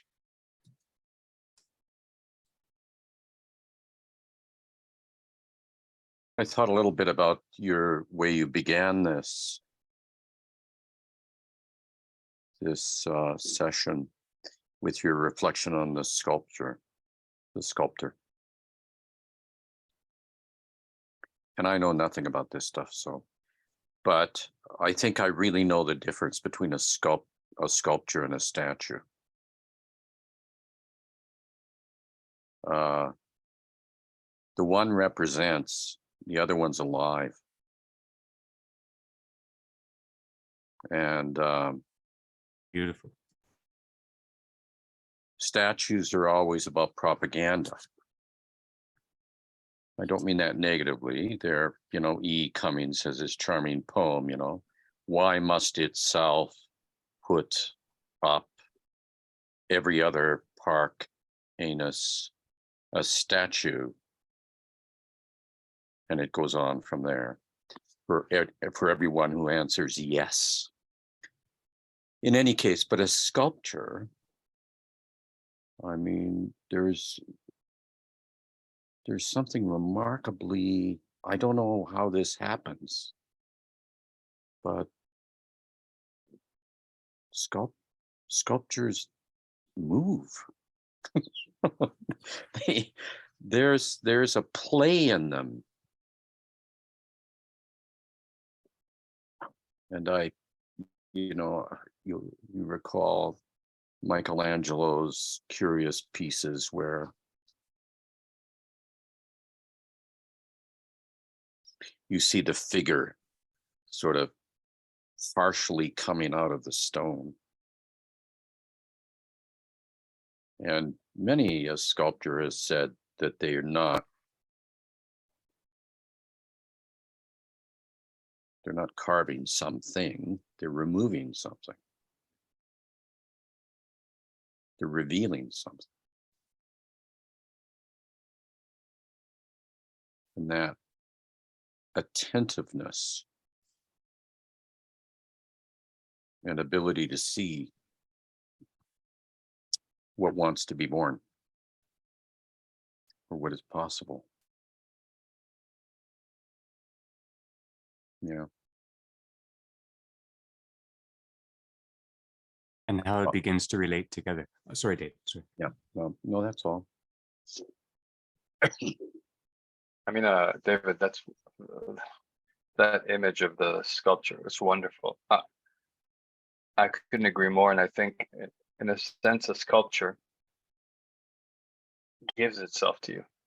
It gives itself to you. You, I'm not a sculptor, but having read a little bit about Rodin and read a little bit about it, a lot of the work sculptors do is they whittle away at something until it appears to them. Yeah. Which presupposes in a way that something is there already in the stone, in the marble. There's something there calling to you. Concentration. Yes. What did you say, Andrew? I said concentration from earlier in Maximus. This is concentration. You're talking about, no, keep going. Sorry, I didn't mean to interrupt. That's concentration.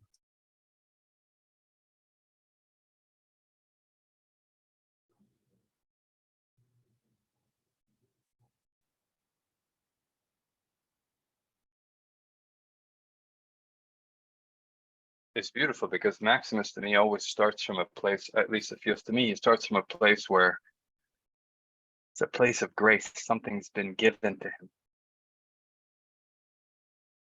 And he's quite adept at not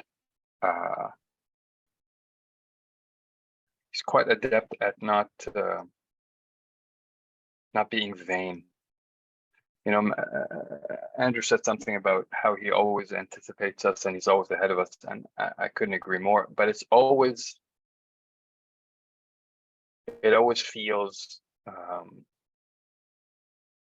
like a revelation. Something is being revealed. Something is being revealed, not said to me. He's not saying anything to me. Something is being revealed. You know, this is why when you talked about the sculpture, David, it made me think about that, because I think, and Andrew talked about sculpting as thinking of sculpting earlier. I know Andrew mentioned that earlier, and I couldn't agree with him more. In fact, Andrew, I think you mentioned a little bit earlier about giving form to God. I think you actually used that phrase, giving form to God. And that might be a little bit presumptuous, but I dare say that when I do read Maximus, he is engaged in that endeavor by the grace of God, with no vanity, or at least none that is giving overly. apophatic form, giving Of course. apophatic form. An apophatic form is always surmounts itself and moves beyond. So it travels, it takes us by the hand and leads us. Right. And that's how form is not blasphemous. Apophasis redeems creation. It's the most amazing, I don't know what to say, concept, revelation possible. Pardon me, I got excited. Oh, beautiful. Beautiful. I wanted to come back a little bit, Ahmed, to your comment about iconography, and then about what's over Andrew's right shoulder, and then about, and also Michael in here about this, and it's iconographic.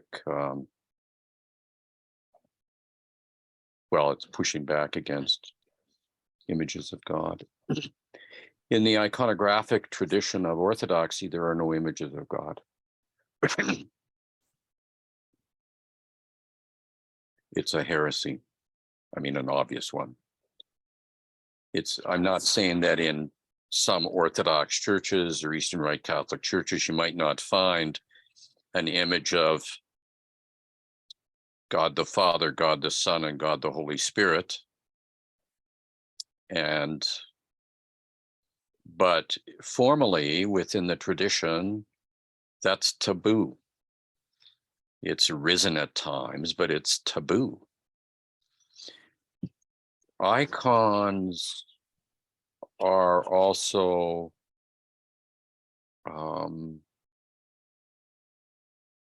within the iconographic tradition, the icon is not understood to be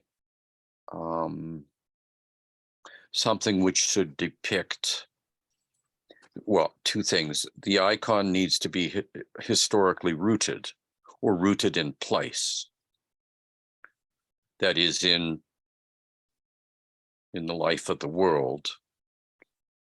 The icon also is not, unlike holy paintings, an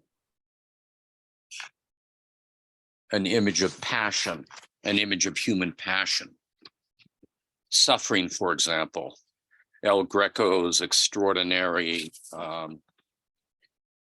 images of the suffering of Jesus Christ, or Mel Gibson's film, that kind of thing. That also is considered completely inappropriate and ridiculous, a kind of romantic attachment to something that isn't the point of anything. And there's also this notion that the icon is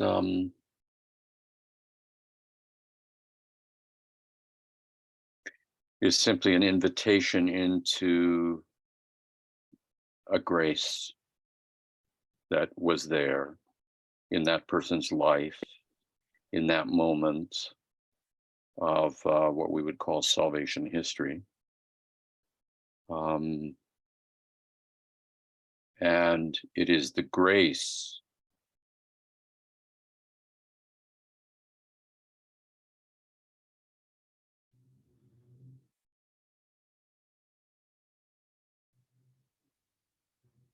that calls to one in the icon, that invites whatever it is in your life, struggle, pain, sadness, sin, passion, joy, gratitude. It invites you to the table. Another kind of interesting image about that you find in certain icons in the church is that I think of the icon of Pentecost, particularly, for example, or even the Anastasis, the icon of the resurrection of Jesus Christ. There has been a tradition where these icons are made in such a way that the people that are gathered there around it, if you take the table of the apostles gathered around at Pentecost with the tongues of fire descending on them, that icon ends behind you. Like you are pulled into the table.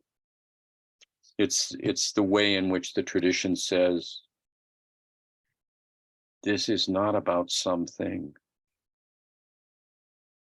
It's about your being, your world, your moment, your time. This isn't about the past. It's not even about the future. It's about what is.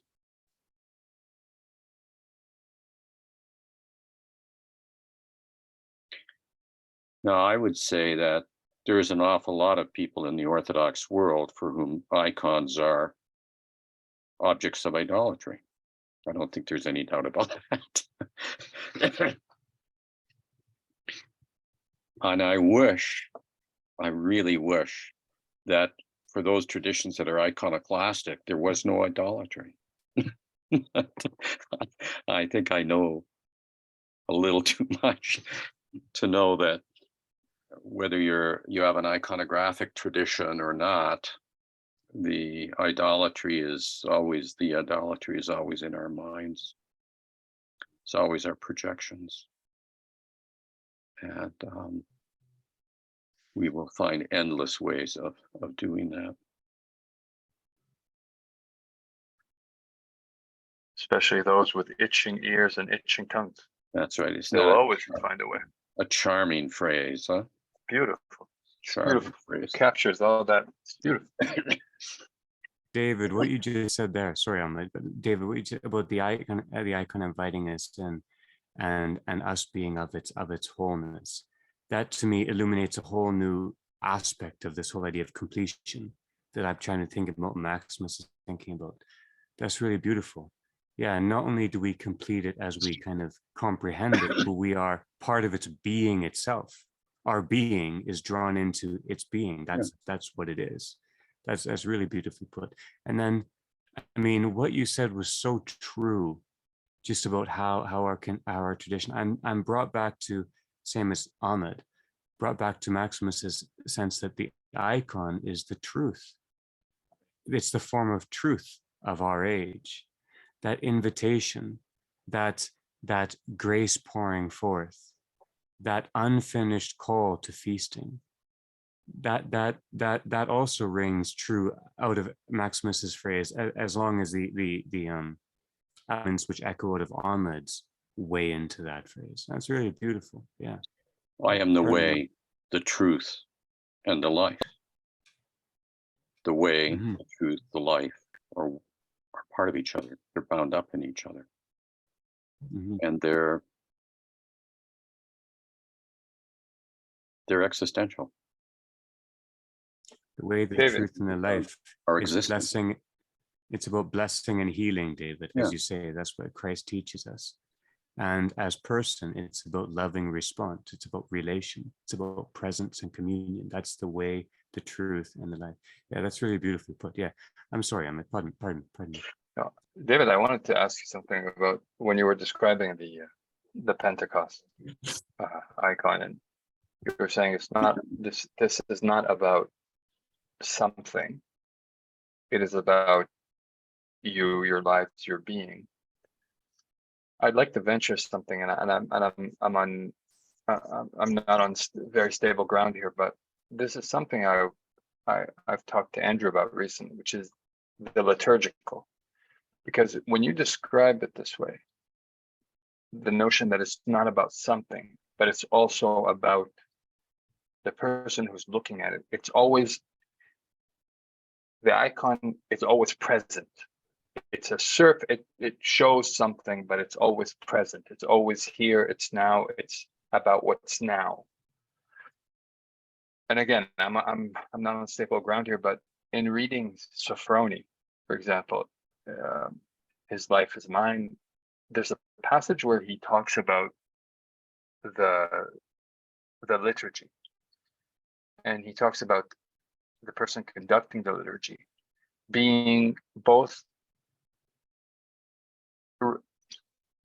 recite might be the wrong word, but putting forth or speaking forth what has happened in the past, but in doing so, he is also bringing the audience or the listeners into the word that comes to mind right now is enfleshment. Like he's making the word flesh here now. Yeah. And I'm just wondering whether, because I've been very intrigued by,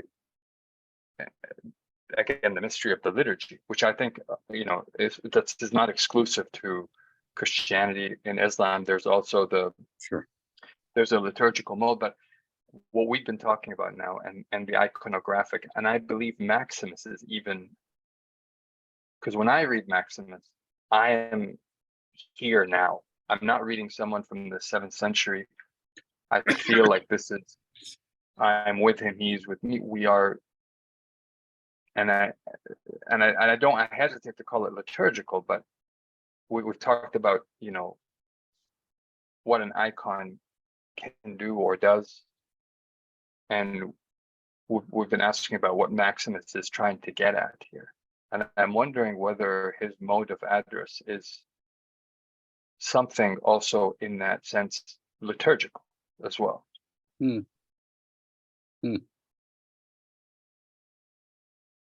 There's a depth there.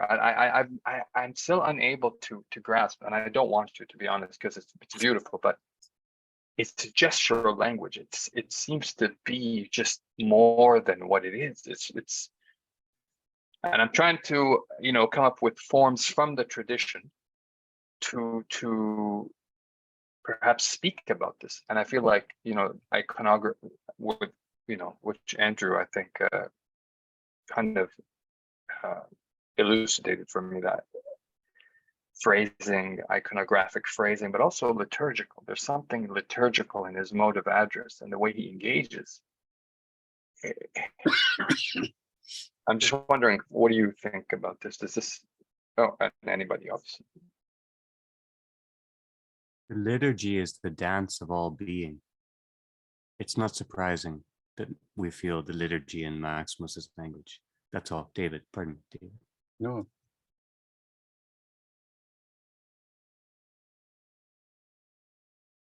Well, there may be another aspect of it as well. It hadn't occurred to me. So it's a marvelous question. The liturgy is, of course, public work. This is the prayer of the church. It's not your private prayer.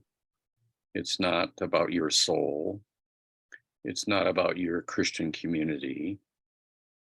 It's what the church does with the cosmos.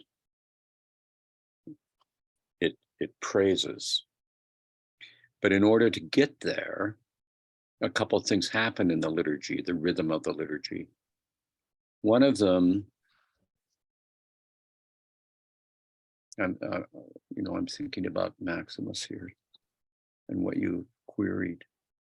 One of them is that we gather up the world. We call it latias, little petitions, but we wander around the world and we gather it up.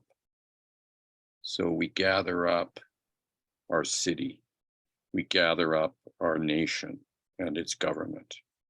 We gather up those that are suffering, those that are in a state of ambiguity, those that don't even know how to care. We gather up those that are imprisoned. We gather up the struggles of the world. We actually do it 3 times. We do it at the beginning, and this may speak a little bit to what you are querying. We do it at the beginning. We gather up the world.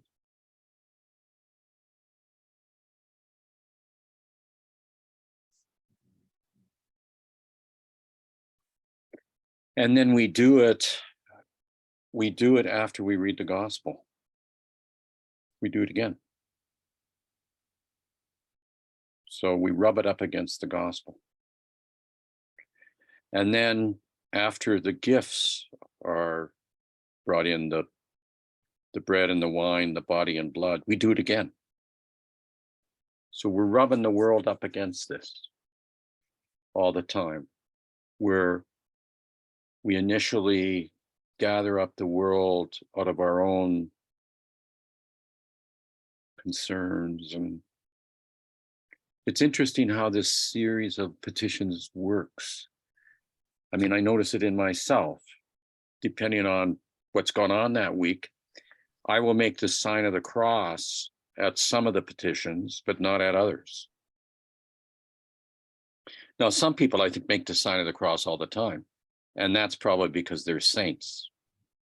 But I make the sign of the cross when that particular piece of our common life has touched me.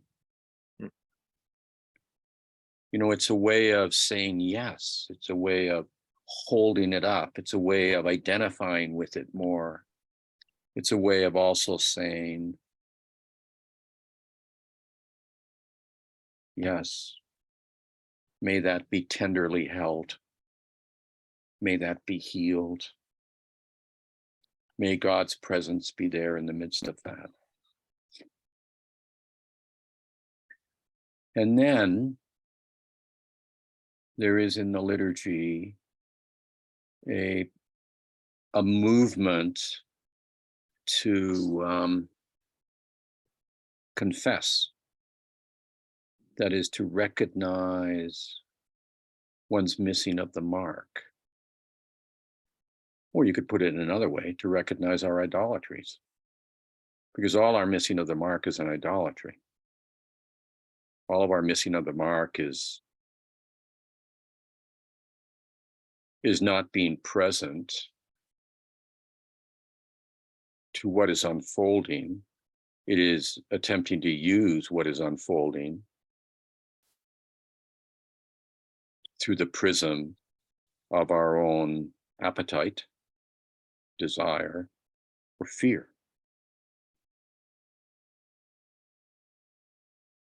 So then it's replaced God. It's replaced the wonder. It's replaced the mystery. It's moved you out of the presence. So that's there. And there are words spoken about it, you know, words of healing spoken about it. And then the really common things of life are brought forth with some fanfare. And in the Orthodox tradition, of course, because it's iconic and because the shape of the liturgy has been influenced by the ancient temple in Jerusalem, as well as no doubt by Byzantine imperial liturgy. These really common things come out: wine and bread. And each of them is treated as an icon as well. It's treated as an icon at the table of oblation before it's brought out among the people and then placed on the holy table. And then the prayer of the descent of the Holy Spirit is prayed. And of course, in a sense, the central prayer of the Eucharistic liturgy is called the prayer of remembrance. It's not the prayer of recall. It's not the prayer of memory. It's not a recitation of what has happened, but rather the recitation of what has happened is read into us so that we can be remembered, so that we can so that we recognize again, awaken again to the fact that we are the body of Christ in the world. We're the incarnation.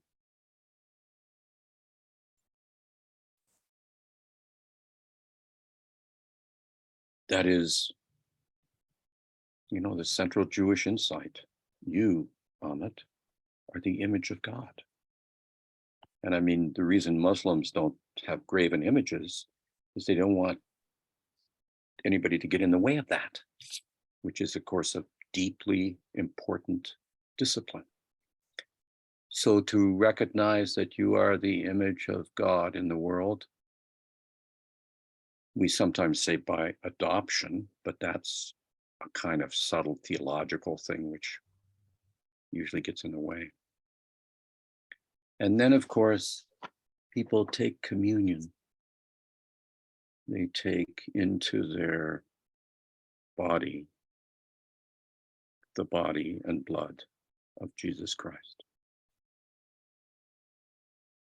the image of God, the fullest expression of what it means to be human, and the fullest expression of what we in the Christian tradition say we know about God: a person, a rabbi from Nazareth. But it's not, it's that, but it's not just that. It's you have become. You are.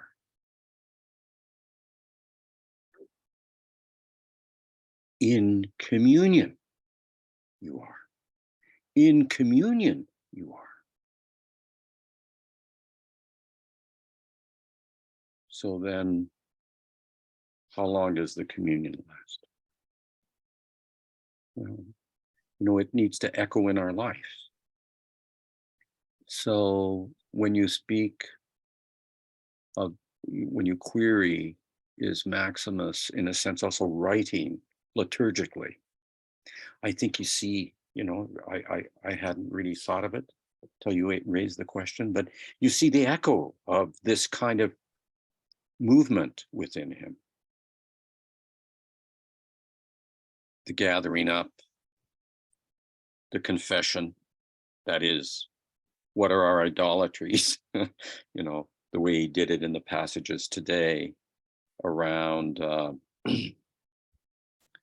lips and ears. You know, the curious ways in which we make these tremendous efforts to reduce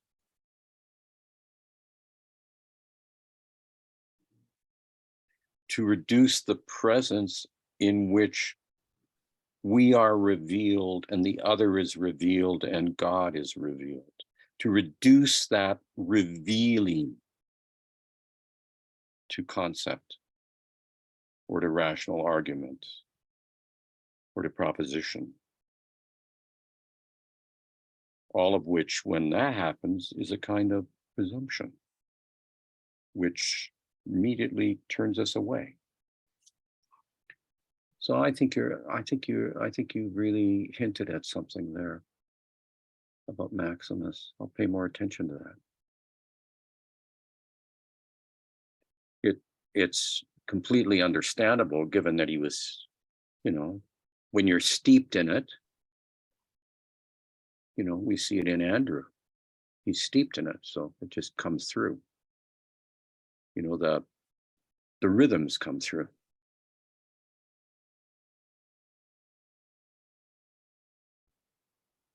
It's interesting you say that final point, David, because I think what Andrew is doing with Maximus echoes what Maximus is doing with Saint Gregory in some sense. You know, thinking with him, through him. We are doing.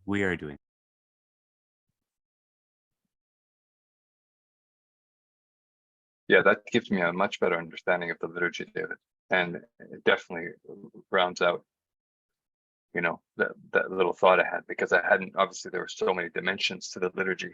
You just articulated it. Yeah. I have to. It's funny. I hadn't concur with that. Sorry, Michael, just 1 second. I have to concur with Ahmed, David. That was really beautifully put, and it reminds me of something you said in your memoir, In the Presence of Good Company, when you spoke about a liturgical consciousness, that and you know, spiritual temperament, consciousness, kind of a way of perceiving things, and the way you outlined that just now. When Ahmed said liturgical, I thought, of course, beautiful. I thought of rhythm, I thought of praise, I thought of offering. But drawing attention to each aspect like that shows us how a metaphor can be metaphor relation can be extraordinarily rich if we pursue it. Because and then we see what Maximus does, because it is just what you said, David. It does gather, it's amazing. But it doesn't just do that. It does more than that type of through and beyond that type of apophatic movement. Just like the liturgy. I mean, you put it just so wonderfully. But the beauties of the liturgy, which are always an offering unto and a more joy. It's always abundance. That's the sense of it. It's just beautiful abundance. And we see how noting the aspects really matters. We can go into details, but we have to also surmount them, just move past them, right? It's not is and is not. It's not is his thinking liturgical, or is it not? Of course it is, but it's more than that. It moves, it translates up and beyond that too, right? So it teaches something about form too, I think, that movement. And the movement of the liturgy, which, David, you put it beautifully, but it's in our tradition, it's the highest expression of worship, of human praise and worship. The movement of the liturgy is then the best example we have of what we do, how we can compose, how we can gather. I don't mean we alone. I mean those of the best among us in holy synergy with the divine. So the liturgy teaches us, it also shows us how our own movement becomes a being move, I think. That's in Maximus's terms. David, you put it in kind of chant-like terms, which are more appropriate to the liturgy. But that's really beautiful. I'm very sorry, Michael. I didn't mean to forestall your comment. No, I just want to see maybe you've elicited something from David, just what you said. Now I can kind of, I was going to make a kind of banal historical remark that would just suggest another angle on what on Ahmed's query, but I'd rather hear David. No, I find the banal glorious. Please. Well, Don't yeah, there's the hesitate. banal and there's the banal, I guess. There's What were you yeah, thinking? there's the Eichmann banal, but then there's also banality itself, as it can be a kind of evil, but not if it's redeemed. And I suppose that's the risk of any liturgy. And there are Protestant sects within Christianity that they don't really succeed, but they more or less try to eliminate any liturgical aspect at all.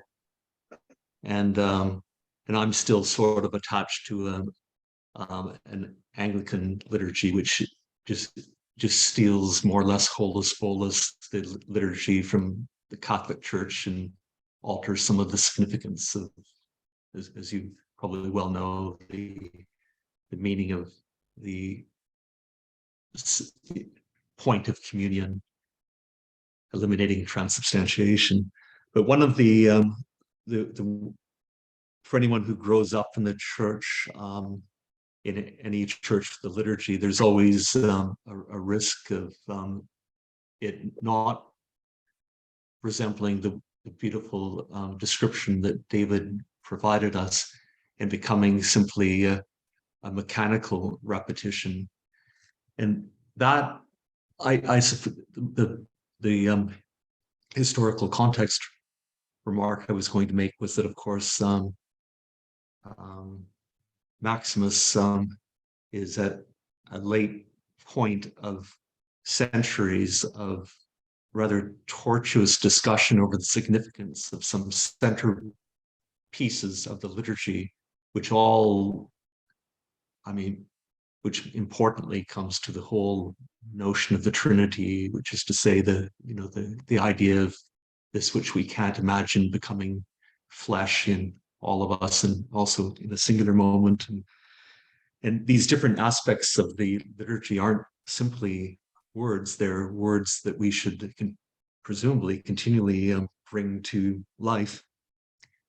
And maybe that's a kind of paradoxical value of repetition, not that it is creating a kind of mindless algorithm in us, but rather that it's continually working on us. But we very rarely, I very rarely, when I was a young kid, rose to that challenge. And now, like I suppose many Christians, I say the Lord's Prayer every morning when I get up, before I start doing anything, before I put aside a few hours to do things that have nothing to do with my practical interests. And it's these same words are always something they are new, or they're nothing. They're just syllables.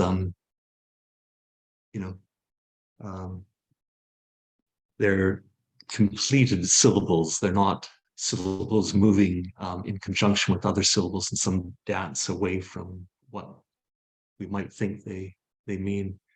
So it's quite poignant what you say about Maximus, and this was really the remark I was going to make. I mean, he's at one of the more tortuous moments where he does suffer horrendously for his wrestling with the significance of the liturgy, or issues that have significance for the liturgy.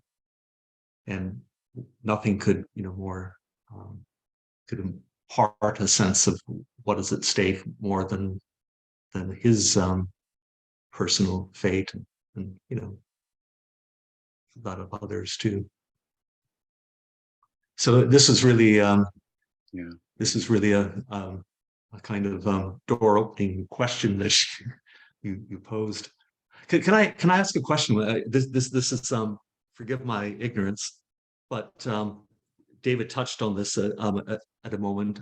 I mean, this goes right to the heart of the liturgy.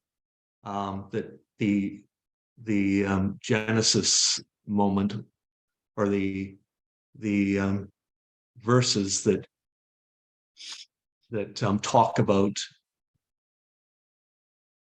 we being made in the image of this thing that we can scarcely comprehend. It's such it can be a humbling acknowledgement, but it's also singularly audacious. And since Islam is part of the Judeo-Christian Islamic tradition, what is there a canonical understanding, or is this something that is addressed, or does it infuse the Islamic notion of man in relation to the deity? Canonic notion of liturgy, I'll put the question more clearly. Okay, this central notion in Christianity and in Judaism that man was made in the image of God. It's an audacious claim, isn't it? And how is that received in Islam? That's my question. The idea of man being made in the image of God, that does not transpose directly into the Islamic tradition, but there is a word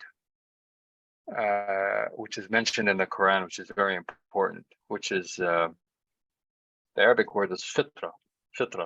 And fitra, if we translate it into English, means something like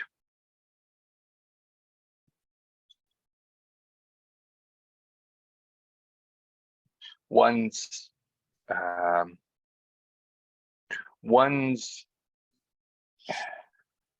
instinct, one's impulse, one's deeply inner formative sensibility, that thing is deeply good and redounds to God, that it belongs to God. And belonging to God doesn't mean that it's a possession of God, but that it is almost an emanation. That's probably the better word of it, which is that it's an emanation of God, that the human self or the human sensibility it's an emanation of God.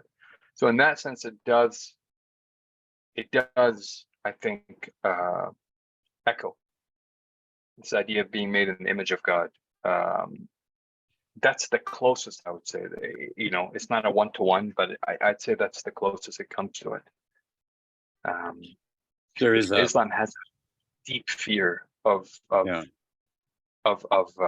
even deeper than Judaism, I would say, of associating or bringing the human anywhere near the divine or deity. It's a terror almost, really.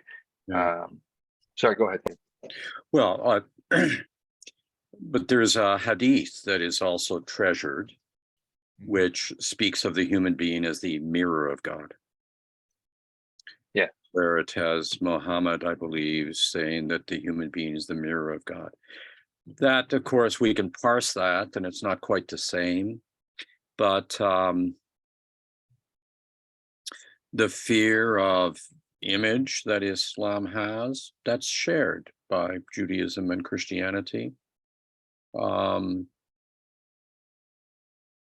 In popular discourse, it becomes a theological debate and that sort of thing. But I think underneath it, there is a real, there is a common concern. I mean, there's a reason why the first Christians were called atheists by both Jews and Romans. It's because they didn't believe in idols and they weren't burning incense to the emperor. So, and also behind this extraordinary text in Genesis and Jewish sensibility and Jewish liturgy around it, to say that human beings, male and female, he created them in his image and likeness, and God said it is good. So behind this is, of course, the Jewish understanding of God. And you hinted at this, Michael, because the Jews are saying, A, there are no images of God, and B, sharing with Islam and with Christianity this sense that the essence of God is not knowable by human beings. So what is it saying? Well, it's saying, this is simply a Jewish way of saying the essence of Ahmed, the essence of Michael, the essence of Andrew is unknowable. And so when I come into their presence, I better come in the stance of worship, of adoration, of regard, of attentiveness, of openness, to hear the word that they may speak.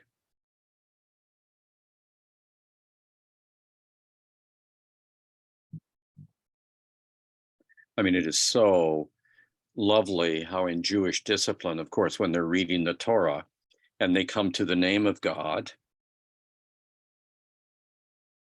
which is not a name at all. We talked about it a bit before. Was, is, and shall be. They never say it, but that's also because of the way in which deities were handled in many of the tribal communities in that part of the world, which is that if you can get the name of a god, then you can figure out whether that god is pissed off at you, or whether you can manipulate that god for some personal purpose, and you can petition that god. You do that through the name of the deity. These were issues that the Jews learned about, both from their Canaanite neighbors, as well as in Egypt. They learned a lot about this there. And so to then come to the point of saying, every time you come to the name of God, you must, as a matter of spiritual discipline, not say it. You use a placeholder. You just say Adonai. But what does that discipline do? Well, it's an attempt to discipline our presumption about God. You marry that to the notion in the Hebrew Bible of what it means to be called by name. Beginning in Genesis, where Adonai, blessed be he, says to Adam and Eve, name the animals. Naming is a blessing. It's a blessing. And the way in which God calls the name of Samuel, of various prophets, the way in which God speaks the name of Jesus Christ when he's baptized. So on the one hand, you have the discipline about just because you know the name, don't presume you know the person, or don't presume the name somehow captures the whole of the mystery of that person. And on the other hand, the notion of naming is blessing. And of course, the great benediction. My father used to pray on my head, may God bless you and keep you. May God make his face to shine upon you. And David, may God give you his peace, not your peace, not the peace of the world, but the peace of God. And in every Jewish home on Friday night, the father or mother goes around the table, places their hands on the head of the children, and prays that benediction, calling them by name, Rebecca, Daniel. It's the tension that's there. It's the beautiful tension that's there. That which is a beauty and a wonder and a mystery, which fills our heart with love, is to be held up. And at the same time, it is not to be colonized or presumed about.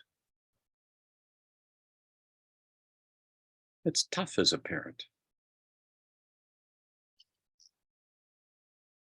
And it's tough with our loved ones.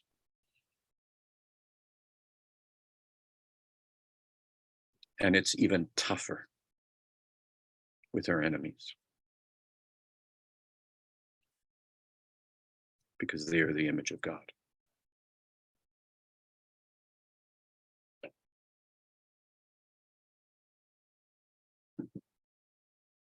David, may I continue your thought a little bit and push you a little bit further on that? 'Cause what you just said was I think very, very beautiful. First, I want to refer back to your earlier insight that that the early Christians were called atheists because they would not worship idols. That makes me think of that lovely distinction you made earlier, which I haven't returned to yet, that a sculpture is not a statue. So someone who doesn't worship an idol is someone who knows the difference between a statue and a sculpture and says, no, that's not full of any, that's inert. No, this is full of life.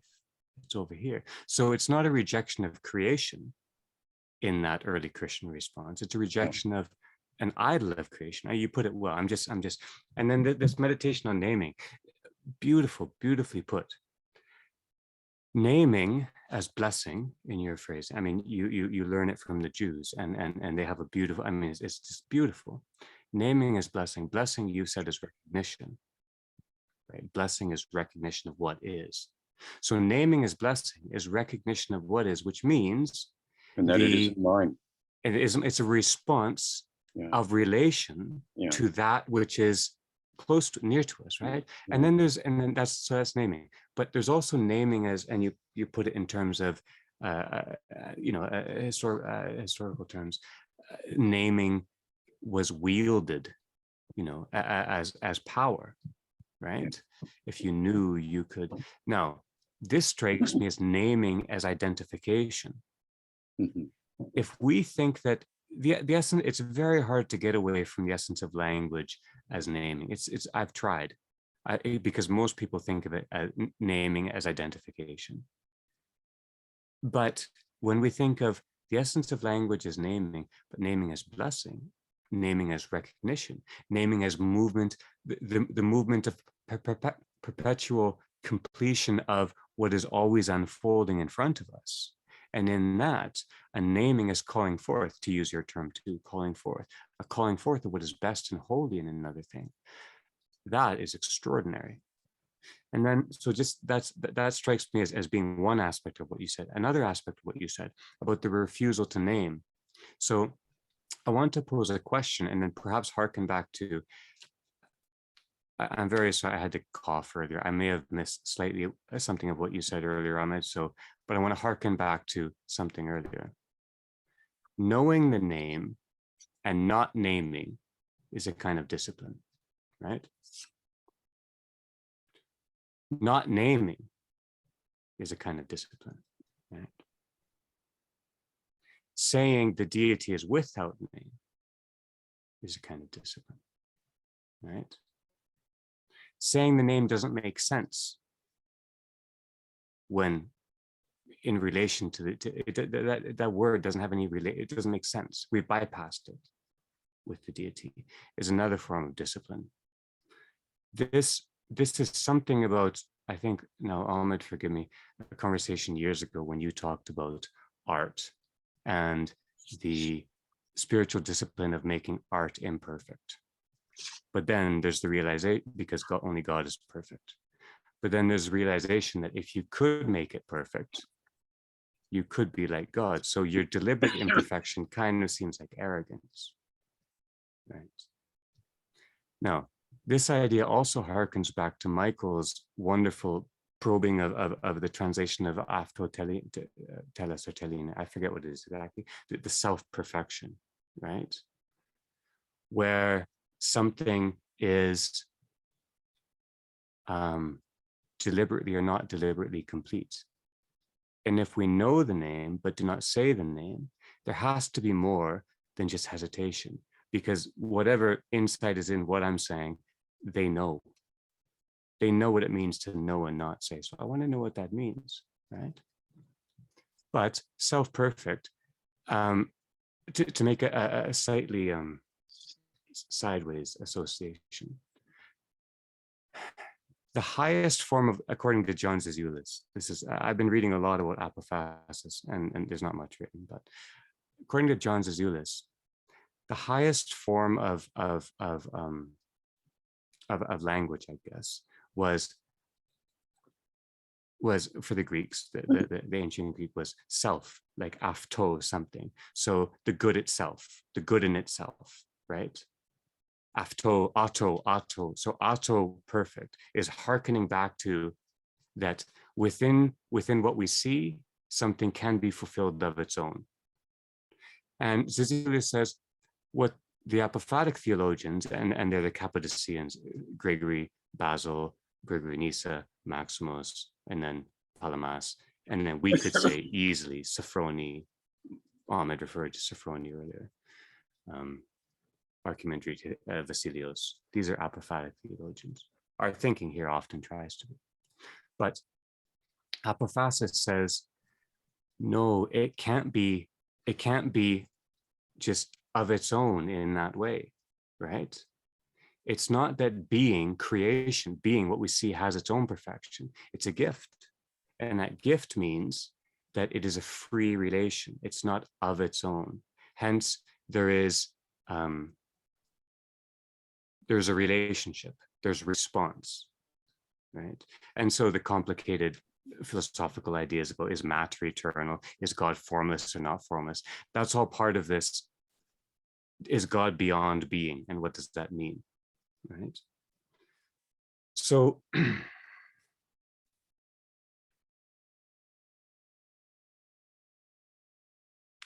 so that's part of it too.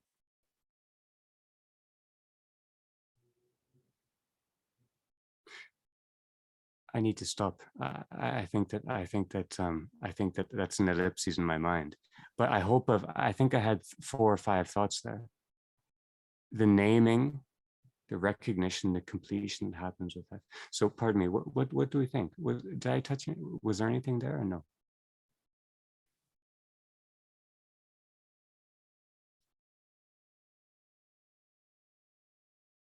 That's a very awkward way of putting it, isn't it? No, no, it certainly isn't. I was your notion of discipline. You kind of listed. So this is a discipline. I was thinking to myself, at every level, each of those disciplines is really a discipline not to presume, to be in a stance of always ward off any kind of presumption, because maybe at the bottom of presumption is the greater sin of pride, which is like, and that is a great discipline, you know, especially as one reads more and engages with more knowledge. How does one stay vigilant in that discipline so as to not get in the way of presence or to obstruct it in any way? That is a great discipline. I agree with you, Andrew. I mean, and this is something, I mean, you articulated, Andrew, but I think David, the tail end of David's comment about the difficulty, yeah, really, with people you love, and even more so with your enemies, which is, how does one ward off this stance of presumption? So I no, Andrew, that's the thing that struck me the most out of the comment you made. At least that's the first thing I respond to, if I myself responding to it. That's beautiful.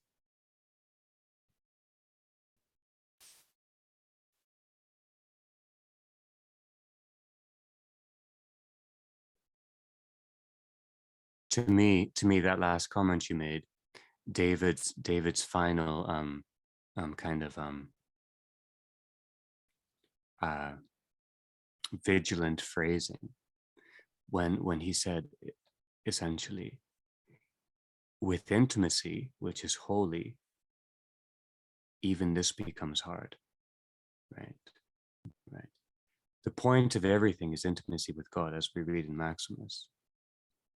Whenever we think of clarity or anything, I'm constantly surprised, because every time I think I've settled a thought and then I read another page of Maximus and it's all overturned.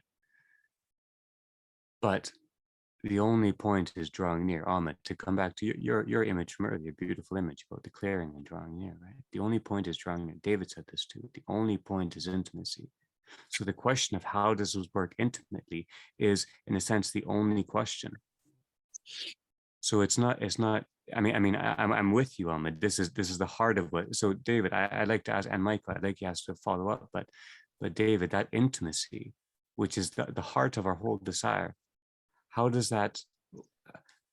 What is the meaning of that in this context that Ahmed just so beautifully set up and you set up so well?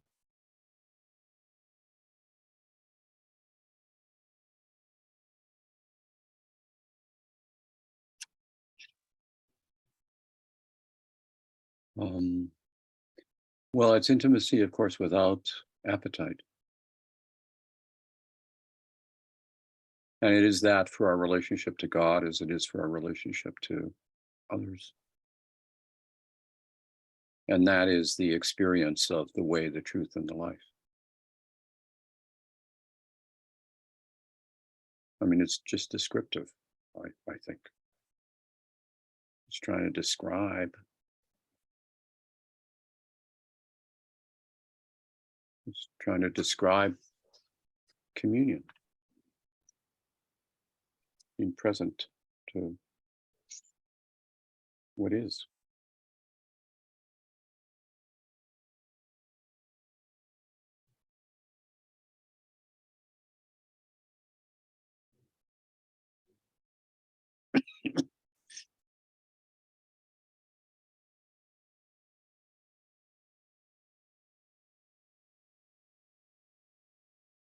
Well, presence. I mean, I'm sorry, Dave. Go on.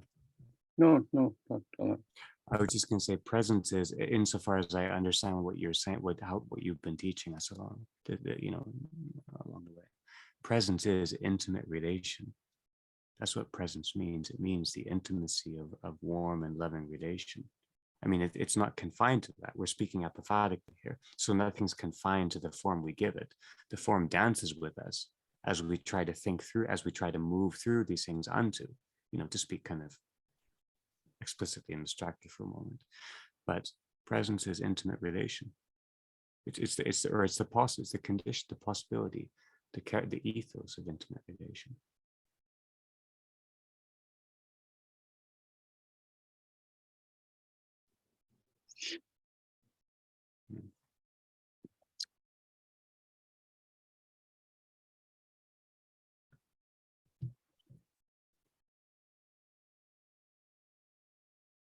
David?